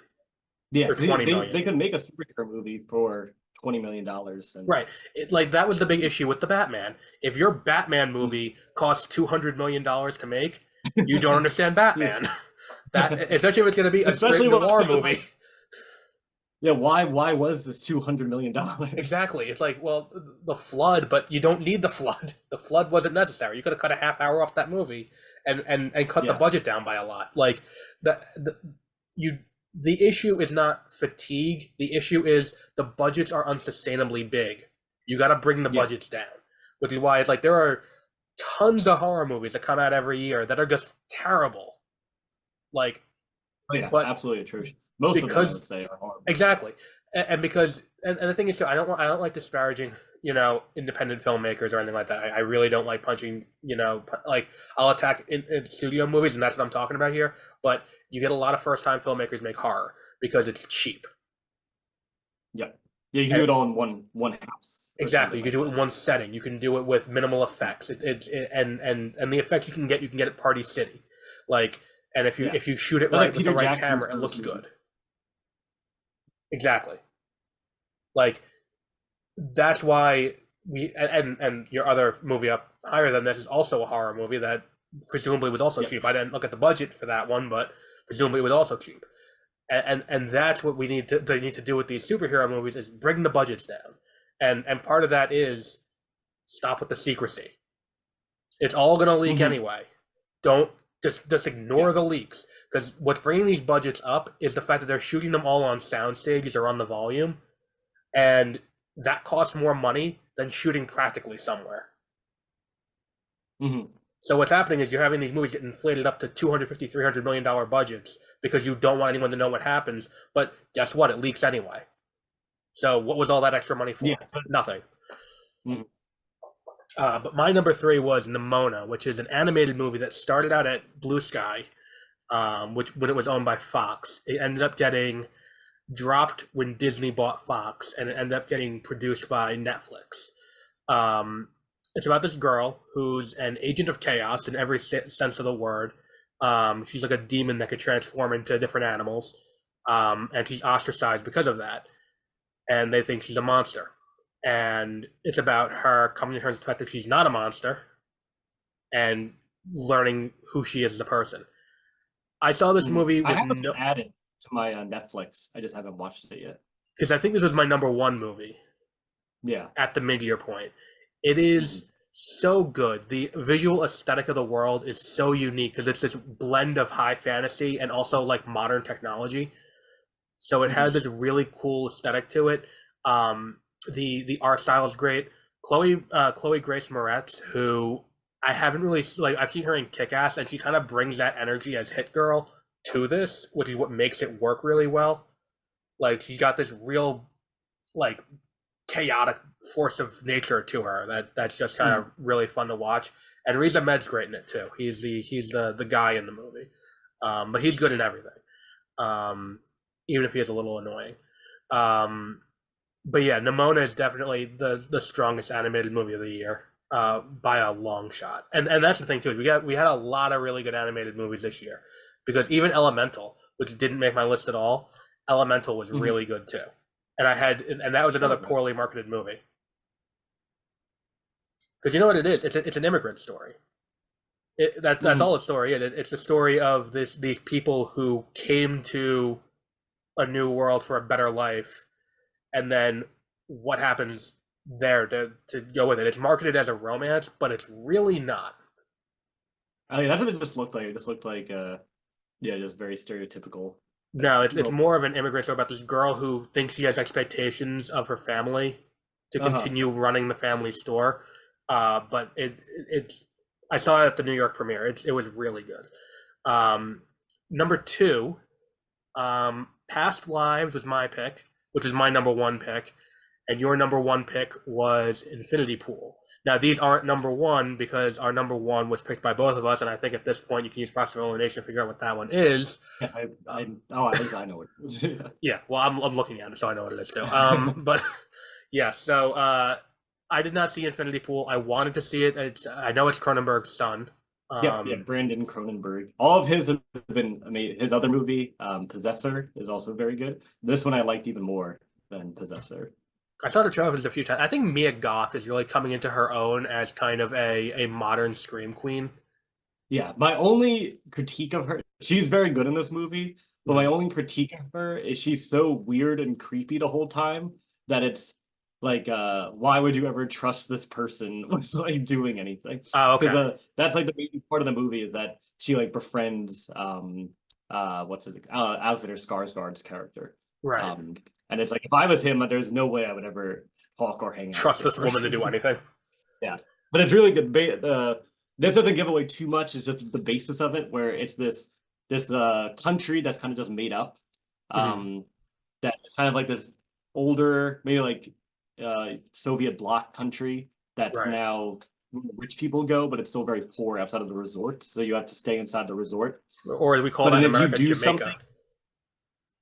Yeah, basically. But if you do something outside and break the law, they basically have this rule where you can pay enough money where they'll make a clone of you, and then whoever you wronged will get to kill your clone, as like to get punishment out of it. And then now, do the inhabitants know it's a clone? This is the part where the movie's very ambiguous and where there's like different ways to view what's going on in the film too, and it's very good. So that's why I like it, where it's not there's no clear, there's a few different things you can argue about what's going on and who is who, as the film just keeps going. Oh, so they don't tell you who's the clone and who's real. That's how I interpreted it, where when they're getting killed, you don't know if the original people are getting killed and in the rest of the movie you're seeing clones, or are they actually killing the clones? Huh. And it's more disturbing than scary too. Now, does this have any gore that's gonna make me want to turn off the movie, or can I watch it on Max and not, No, you can watch it. There's not like they're pulling out people's intestines or anything. Oh, okay. Like So it's that. not like Saw or Evil Dead Rise. Yeah, it's not really. There's a little bit of gore, but it's not that bad. There's like a lot of weird drug stuff too, and there's like hallucinations, and it's just really good. It's like kind of that critique. It is definitely like a critique of rich people, but it doesn't feel as like in your face about it. Oh, okay. So it's not like Triangle of Sadness, where it's not subtle in the slightest. Yeah, it's not as that or The Menu, where it's just like so in your face about it. I think it's much better than both of these. Yeah. I wanted to watch it. I don't remember why I didn't see it it came out in January. I forgot why I didn't see it, but I was going to, and then I ended up not. And then I just still haven't a year later. I do see a lot of movies.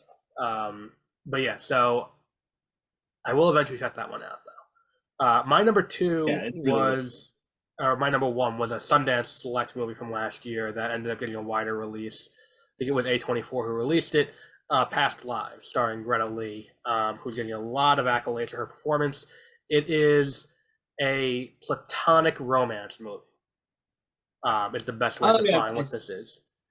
It's yeah. I about remember seeing this. the childhood friends who like were very close as kids, and then it's about them throughout their lives continually reconnecting and coming back together and then separating again.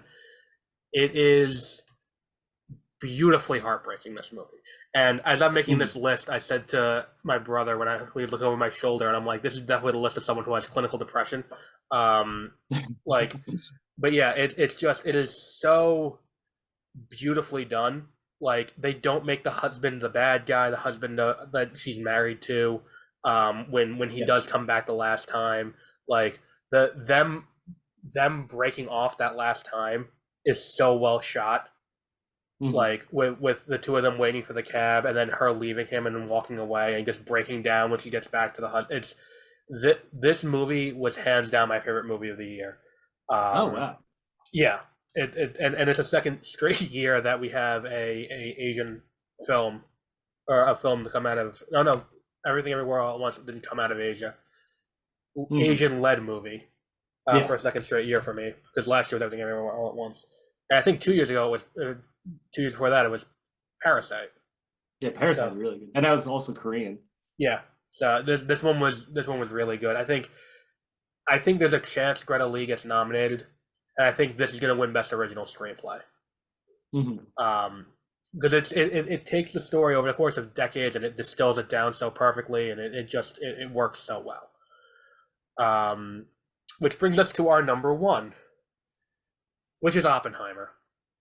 Which I think everyone kind of figured out as we went through the list, and Oppenheimer wasn't mentioned yet. This was my number like 3. This was your number. I don't have the paper in front of me. Yeah, but yeah, it is. A lot of movies on this list were over 3 hours long, and they were getting good at the art of making a 3 hour long movie that doesn't feel it. I loved Oppenheimer when I saw it. This one I saw in theaters, and I think I saw it in IMAX too, and I was very happy with it. I don't remember if I saw it in IMAX or not. I may have seen. Oh no, I definitely did, because I saw it the same weekend I saw Barbie. So I had to. Yeah, I like IMAX, or at least where I am, because it's a way louder theater too. Like the sound is not so much better. See, we have Dolby or IMAX, and Dolby. I don't see movies in Dolby because the guy who runs it fucks up the intro part every time. So we end up watching twice as many intro clips because he keeps messing. Every time he messes it up, where it's like the AMC intros, and then there's like the Dolby specific ones that you're supposed to do instead, but he does both. And then it's like they'll do the intro ones, then they'll show all the trailers, then they'll do the regular AMC, then they'll do all the Dolby ones, and then it ends with one that's supposed to lead into the trailers. And invariably, every time someone in the theater goes, "What the fuck, more trailers?" Yeah, just keep it going. Like, you could complain and see if you can get free movies every time. I have, because the thing with AMC is they don't let you do the survey every time they email you if they want you to do the survey. And anytime I do, I complain. I'm like, what is going on? And then it'll be fixed for like 3 weeks, and then it'll go back to the old way. So I'm like, I know you're reading it. But yeah, I think that Oppenheimer is so well done. Cillian Murphy's fantastic in this movie. So Emily Blunt's really good too. I think she's going to get Best Supporting Actress. I think Robert Downey Jr. wins Best Supporting Actor this year. Yeah, the reveal at the end of like the lake conversation. Oh yeah, was amazing. That was like the whole third act. It's so small and simple, but that part for me was much better than the bomb going off. Yeah. Like the whole thing with once you get to that third act where everything's being revealed, and everything's kind of being explained, it is, in the beginning, I'm like, I don't think we really need to see this. And then by the end, you're like, oh, this is incredible. Yeah. I love when it's like, they like bring you in and they'll give you a reward, but it's for them, it's not for you. And then they show him like future going to the White House and getting the award and stuff. Yeah, and then it's like the name drop of Kennedy, like it's the Robin reveal at the end of The Dark Knight Rises. Like at the very end when Taron Egerton's like, oh yeah, it was some upstart senator from Massachusetts. I think his name's Kennedy or something. Like Yeah. It just felt like that thing from the end of the Dark Knight Rises. Like, why don't you go by your first name, Robin? Like, That part I actually did. I don't think I like that much. like It was it, too a little bit. My a little biggest too on critique the of the nose. movie is there was way too much stunt casting. Yes, Where I will agree with that. Where it's like you there was like, way too many just inconsequential guy. characters that were famous people. And every single time they were turned away from the camera, and then they turned towards the camera. Like, look, it's Josh Peck. He does not say And a he- word, but he makes that face he did in Drake and Josh, like that squinty eye Yeah. look, like David Barinholtz from the Santa Claus, like in that one scene, Casey Affleck, Rami Malek, like it was. That's the only issue. If that's the only issue with the movie, then that's not an issue at all. Like, Yeah, exactly. Yeah, because like everything else was great. and I think that they learned that they shouldn't have said as much as they did about not doing CGI. That was so dumb because it was CGI. Like they lied basically. Well, not only that, but when you say that much about that, you end up talking your way out of a Best Visual Effects Oscar nomination. Because they're not on the shortlist for Best Visual Effects. The shortlist came out, and they did not make the list. And it's like, yeah, because you talked about how you used practical effects. The visual effects Oscar people only consider CGI. Like, you talked your way out of that. But yeah, Robert Downey Jr. is going to win. They like purposely left out like the visual effects people from the credits to try to to make people think it was all 100% practical. Even though there's like a scene in the beginning where he's like looking at objects like flying around the room, and it's like that's clearly CGI. Like, I have two questions for you about this movie. Well, kind of about this movie. The Oscar race for Best Director is going to come down to Nolan versus Scorsese. Nolan for his first, Scorsese for his second. Who do you think wins between the two of them? Because it's for these two movies, I think Nolan should win. I agree. I feel think this is a better. It was an interesting way to tell like biographical story, like the way it was revealed. Yeah, the non-sequential nature and all of that. Yeah, and and that's the way he chose to direct it, and that's what the award is for. And so I think that's why Oppenheimer, he should get that for Oppenheimer. Yeah, that's gonna be I think ultimately it's gonna come down to I think Greta Gerwig's gonna get nominated for Barbie, and the other two are kind of a toss up. I can see Alexander Payne getting nominated for the Holdovers. Oh, yeah. The other two are a toss up. I think it's gonna come down to them though. And the other question is, Nolan has said he wants to do a Star Wars or a James Bond. I think he would do better at James Bond. I agree. I think that Lucasfilm would eat him alive, which is ridiculous. But I think Lucasfilm. Do you think they would get involved in like? Oh, 100%. There's no way that they let him have the free reign he would demand to do that. But with James Bond, I think they'd be happy. They'd just be like, yeah, make a James Bond movie. Oh yeah, like if I'm them, I'm like, do whatever you want. I could see him doing like James Bond as a '60s period piece. In which case, it's like, just do whatever you want. Yeah. Like just have fun. Like and that'd be great. If he like, I could see Lucasfilm just getting too into it and too into the nitty gritty of like, you hire Nolan, Nolan do Nolan. Like. But yeah, Oppenheimer is definitely film of the year. Which brings us to looking at next year. So I have our movie draft scorecard up. It is now blank. Let me see if I can share the screen so that way, for real this time, I will share the screen if I can do that. Not the share screen button. There we go. That is the share screen button. Okay, so I'm now sharing my screen. You can see how I have it set up. So we will each be picking 5 movies with one alternate in the event that a movie gets delayed out of 2024. On top of that, we're going to be doing a new thing this year. The scoring is the same. Each category has a maximum of 100 points. The Metacritic score is whatever the Metacritic score is at the end of the year. I say 1 week after release, but I check it all through the year and then update it as needed. Usually after about a week, it evens out, and that's why I said a week, but after that, it'll be, whatever.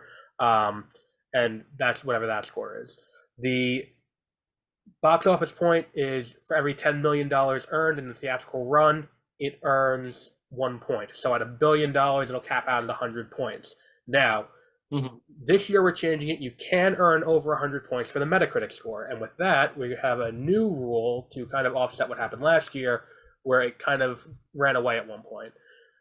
So the new Metacritic scoring bonus. When we pick our movie, we will also be predicting what the Metacritic score will be. And the closer we are, the more points we get as a bonus. So we'll use last year's Super Mario, which is a 46. Say I pick Super Mario, I think it's going to be 56 to Metacritic. That is within 10. So the score would be 1.25 times the score. Say I predicted it would be 51. Then we're within 5. It'd be 1.5 times. So 1.5 times. If I guess it exactly and I guess 46 and it's exactly 46, then I get 2 times the score. So I will note in here whatever we think the Metacritic score will be. Do you want me to get right into Dune Part 2 right now and move on from there? Yeah, I was going to be strategic and then wait till like my last round to do Dune Part 2. But you can put that one in. Well, either way, you're going to have Dune Part 2 in there somewhere. I didn't even put it on my list. I'll say, should I give my Metacritic guess then? For yes, what's your Metacritic guess for that? I do 88. 88. I'm going to put. I'm assuming for me it'll probably be 100. I think 88 is a good guess because I could see that going in that range. From everything I've heard about it so far, I think it could go higher. I have only heard positive things. I'm going to unshare my screen so that way I can have my list up without it being visible. Because I have a list. I have a list of words. All right, I just pick whatever ones you want. Whatever your next one is, I want that. So my first pick is going to be Deadpool 3. I was going to try to be strategic this time, and that was my next one was Deadpool 3. Yeah, because Deadpool 3 is what's it called? Allegedly this is going to be the No Way Home for the Fox universe, where it's going to be saying goodbye to all of the Fox X-Men characters. I'm going to guess 82 as the Metacritic. I'm going to guess. So that way, because I think that it could be good, but I don't think it's going to do as well. What is your second pick? If the Ryan Reynolds children movie, the Imaginary Friend ones. That is a smart choice. That was coming off of Deadpool 3. That's what made me think of it too. I'll do 70 for that Metacritic. I think what you're doing here is you're doing my pick for Mario last year. Yeah, that's what this one looked. I don't even know if I'll see it, but I think it's gonna do well. Yeah, I think it's gonna make a lot of money. I think Ryan Reynolds will pull. I think John Krasinski writing and directing is gonna be a good pull too. I forgot that too. Yeah, that's a good pick. I think. I don't even have it on my list though. My number 2, and this is another one that you probably are gonna regret. Furiosa. Yep, that was one of my other ones I was gonna put. Furiosa. It looks phenomenal. The best part of seeing any Warner Brothers movie in a theater recently has been the 1-2 punch of the Dune trailer and the Furiosa trailer. And I'm so confident in that movie. I'm going to say 91 is my Metacritic guess. Yeah, that one I'm definitely going to see, but I'm avoiding the trailer for now. Yeah, if you see any Warner Brothers movie, you're gonna see the Furiosa trailer. Chris Hemsworth looks just absolutely unhinged in that. It's gonna be fantastic. So your third pick. All right. Despicable Me 4. I don't have that on my list either. These are very popular movies. I understand. I understand the thought process. But the Metacritic, I'm going to put it like 52. That's a smart play. Because those movies are not usually well received by critics, but they make a lot of money. Yeah. Even Despicable Me 3 came out, or Minions 3 came out during the pandemic, or toward the tail end of the pandemic when the theater hadn't quite recovered yet, and it still made close to $1 billion. Yeah. Illumination, if they have one of their big franchises, that's a solid box office pull. My number 3, Wicked Part 1.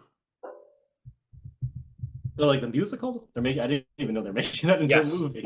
and you know what? I Wow, put it on the list too because I was like, he's gonna take that because if there's one thing we've seen at that's the a good box one. office, it's movies that are designed for women to see pull a lot of money. Eras And especially 4, that legacy musical exactly. too. Like Crazy Rich Asians made a ton of money. What was the other big one? Barbie made a ton of money. And I'm not Hmm. making that mistake again. But I'm gonna say this is gonna be a 78 Metacritic. Um, I think the part one of two is gonna hurt it. Yeah. Then I read the book. It does not need to be two movies. It's a very straightforward story. Yeah. So your fourth pick. Mean Girls, the new one coming out. That's a bad pick. We'll see. I think it, and I'm gonna give it a 68 for Metacritic. Okay, let me ask a question real quick and consult Metacritic. If that movie is already on Metacritic, then I'm gonna have to. Oh yeah, wait. Yeah, let me If it check. is, I'll change. Should I Let- change my answer then? Yeah, we could change it. I usually we don't have movies that come out in January when we do this because usually movies that come out in January are not very good, as True. like a rule. So, Mean Girls. Okay, I don't know why Mean Girls Metacritic. It does have a Metacritic score already. Oh wait, no, hang on. Okay. That was the original. No, there is no Metacritic score, so I will let that stand. All right, I'm gonna take it then. I think it's gonna Okay. do very well. You think it's gonna make a lot of money? I do. I think a lot of people around our age are gonna go see it. My prediction for opening weekend box office would be 40 to 50 million. Hmm. We'll see though. My issue with Mean Girls is when we do box office, it's international box office too. I don't know if Mean Girls has the international box office pull. That's true. Oh, I guess we'll see. We'll It is- see. It's a very popular musical. It was the musical beforehand. That's true. My fourth pick is doing a little bit of what you did with the two kids movies, Kung Fu Panda 4. I almost picked that one, but I already did Despicable Me 4. I was like, I can't do two fours. Yeah, two animated 4s. Again, I think this Yeah. is gonna be not great. I think we're looking at a 65 Metacritic. Mhm. I don't think it's gonna be fantastic. I think it's gonna pull a lot of money because I know there are a few guys at work who are like in their early 20s. They are really into Kung Fu Panda and they're really excited for this movie. Wow. I guess that just passed me by. Yeah, I because just never- we're just a little too old for that. But Yeah. people who are younger than us, it was a big deal for them. So the trailer doesn't look bad. What is your final main pick? Okay. This is gonna be my risky one, I think. I'm going Nosferatu. The guy that made The Witch is making releasing a Nosferatu movie. I think in December of the upcoming year. I would assume you think it's going to be like a mid 80s Metacritic. Yeah. Oh yeah. Sorry. I'm gonna do. Oh yeah. Do 85 for that one. I think that's 85. right around probably. That movie, I think, could be. See, I think there's definitely a theory behind picking movies that are going to be well received because that's an easy Metacritic, and then it's just all bonus points after that. Because if you get like, let's say I'm right about Kung Fu Panda and it only does 50 at the box, or 500 million at the box office, then it kind of offsets a really high scoring Metacritic. But I think that like that one I don't see doing a ton of business, and also I don't know how strong of an actress Lily Rose Depp is. That is true. Well, I guess we'll have to. That's the thing that Wait. holds me back on that one. And I do think Robert Have you seen Eggers Yoga has Hosers? Oh no, I've seen Yoga He Hoses. was Don't worry. amazing. I've seen that. I've also seen bits and pieces of that other show she did on HBO last year with The Weeknd. Yeah. That was not very good. So I don't think I've seen. Oh. And she was also in that weird movie where she was like a furry, or like I don't know about that one. Luckily. yeah, it was in theaters a few years ago. Also, see, and that's kind of where it is. I do trust Robert Eggers. Maybe he can bring something out of her that Kevin Smith couldn't. and maybe the Mhm. weekend couldn't, but we'll see about He did that. discover who's playing Furiosa. I forget what her name is. Anya Taylor-Joy. Yeah, because one of her first big movies was The Witch. That's true. I do think that's the only thing is I don't think he'd cast her if not for that. My final pick is one that I'm surprised was still on the board. Inside Out 2. I didn't even know that was coming out. It was on the list. Alternative was to be someone else, yeah, or another animated sequel. I think we're looking at 87 for Inside Out 2. I think That's that going to make a lot of money. yeah, I think especially considering what the movie is based on the trailer, it is Riley is now a teenager and she's dealing with anxiety and depression. Mhm. And there is a new emotion in her head that's anxiety, and it looks like a Fraggle from Fraggle Rock, and it's voiced by Maya Hawke. So that is going to make a ton of money. Yeah, that's going to do good. Yeah. What is your alternate pick? Sonic 3. That is a bold one. Mm-hmm. Because my reason, like, I'm pumped for Sonic 3 to an unhealthy degree. Because that movie is going to be Sonic Adventure 2. The post-credit scene for Sonic 2 led into Sonic Adventure 2. Like, how the post leads into All the President's Men. Oh, all the President's Men, yeah. Like, I am fairly certain that movie's going to be good. The only thing is, I don't know if it hits its release date. Well, it's your alternate, so it's not a huge deal. I guess we'll just have to wait. But Yeah. maybe, we'll see. And the logo for it has the Sonic on top, Shadow on the bottom, like the Sonic Adventure 2 logo had. So I'm like, they know exactly what they're doing here. Especially for Sonic fans. Exactly. It's hitting all the right parts of the Sonic autism in my brain. Yeah. So what's your Metacritic guess for that? And why is it in the mid to low 40s? I was gonna say 37 for that one. 37, all right. My alternate pick, I was gonna do the 4:30 movie, but I don't think we can really count that because they don't report box office from that. That's Kevin Smith's new movie where most of the money comes from the road show they do. So it'll get a Metacritic, but it won't get a box office. My alternate's gonna be Joker 2.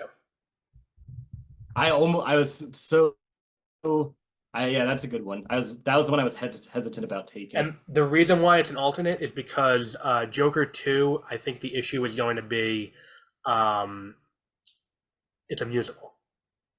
I think it's going to be really affected by early reviews. Exactly. Like, I think if people are like, this isn't that good, I think it's just going to bomb. Yeah. I don't think people will see it.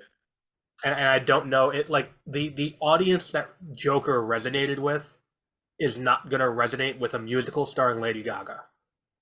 Yeah, it's not going to attract the same. And I don't know if just Lady Gaga being in it is enough of a draw because she's an American Horror Story and she's awful in American Horror Story. And she was really good playing basically herself in A Star Is Born, but she wasn't very good in like House of Gucci. Exactly. Yeah. So it's going to be weird, I think. Did you have any others that you didn't pick on your list? Because I had a few that were alternates in the event that you picked any of mine. I did Godzilla, Kong. That was on mine toward the bottom. I have the trailer for that looks absurd, but I'm here for it. Ghostbusters. Oh no, that wasn't even a blip on my radar. Alien Romulus. Oh yeah, that could be good. Isn't that Noah Hawley who did that? The guy who did Legion on FX? I think so. Yeah.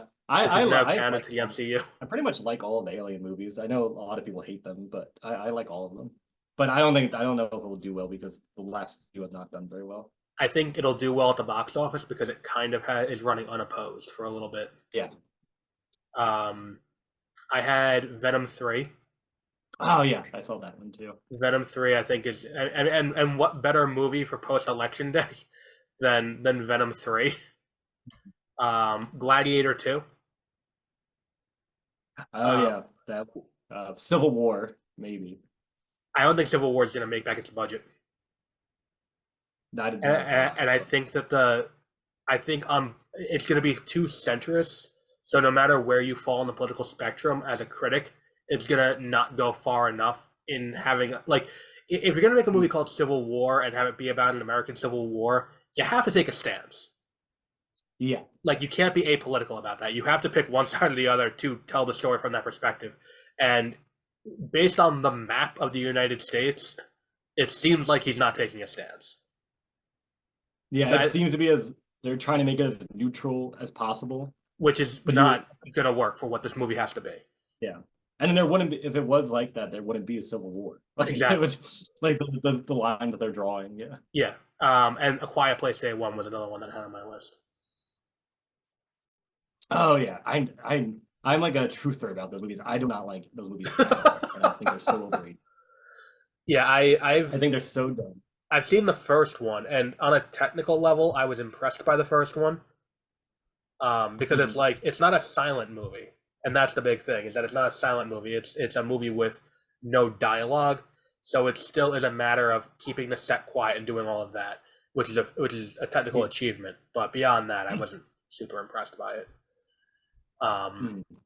This year's, but I think the big thing about this year's lists are that there's not as many big franchises to fight over That is, yeah. in the way there was last year. That is true. Yeah. Like, we had 4 kids movies, and then like art house horror, Dune, and because I guess Dune is like one of the bigger franchises. Yeah, which is weird to say. Like, and it's just a sequel. Yeah, and it's like, I think the biggest movie of the year, if a movie's gonna break $1 billion this year, it's gonna be Deadpool. I don't think there's any other movie that has the potential even to break $1 billion at the box office this year. Yeah, I agree.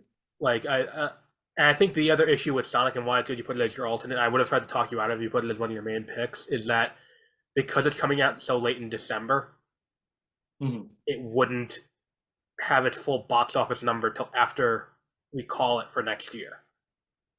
Yeah. Because it comes out like the 20th of December, so you'd have 10 days for it to make a theatrical run. We'll see what happens. Yeah. Well, either way, I don't think any of these get delayed. I don't think. Yeah. Because if it's, I mean, Mean Girls is next week. If is in like 2 months, Dune's in 2 months, Despicable Me is early summer, and Nosferatu I think is also December. Yeah, that was December, but I don't think that would get delayed. No. I think at this, because they're shooting it now, so that'll be done. And I don't think any of mine are going to get delayed at this point, because now that the strikes are done, unless there is the animation. No, even the animation guild wouldn't affect movies going on strike this year. It would only affect next year. So we're good. I don't think we're going to have any delays, but we still have the alternates just in case. Do you have any predictions for 2024 before we wrap up for the day? No, there's nothing really, I guess, that I can think of. I think we're looking at a big Comic-Con this year. That's my big prediction. Oh, okay. Yeah. I'm horrible with keeping up with that kind of stuff, or like what might be happening with those. Yeah, I think we're looking at a big Comic-Con because of the strikes. I think we're looking at big CinemaCon, big Comic-Con. I think we get a Deadpool trailer, Super Bowl Sunday. I think Super Bowl could be a big trailer day in general, because I could see them putting out a new footage of Dune. Yeah, I hope so. A new Furiosa trailer. There's no really good commercials anymore during the Super Bowl, so I think.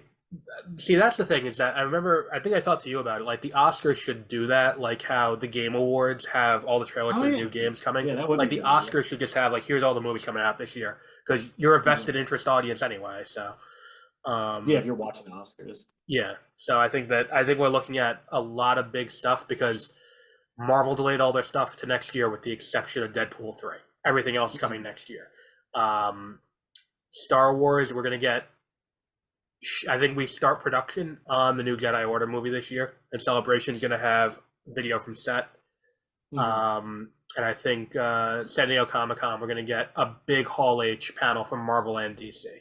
I think both of them are gonna come out and be like, look, we understand things have gone to shit in the last few years.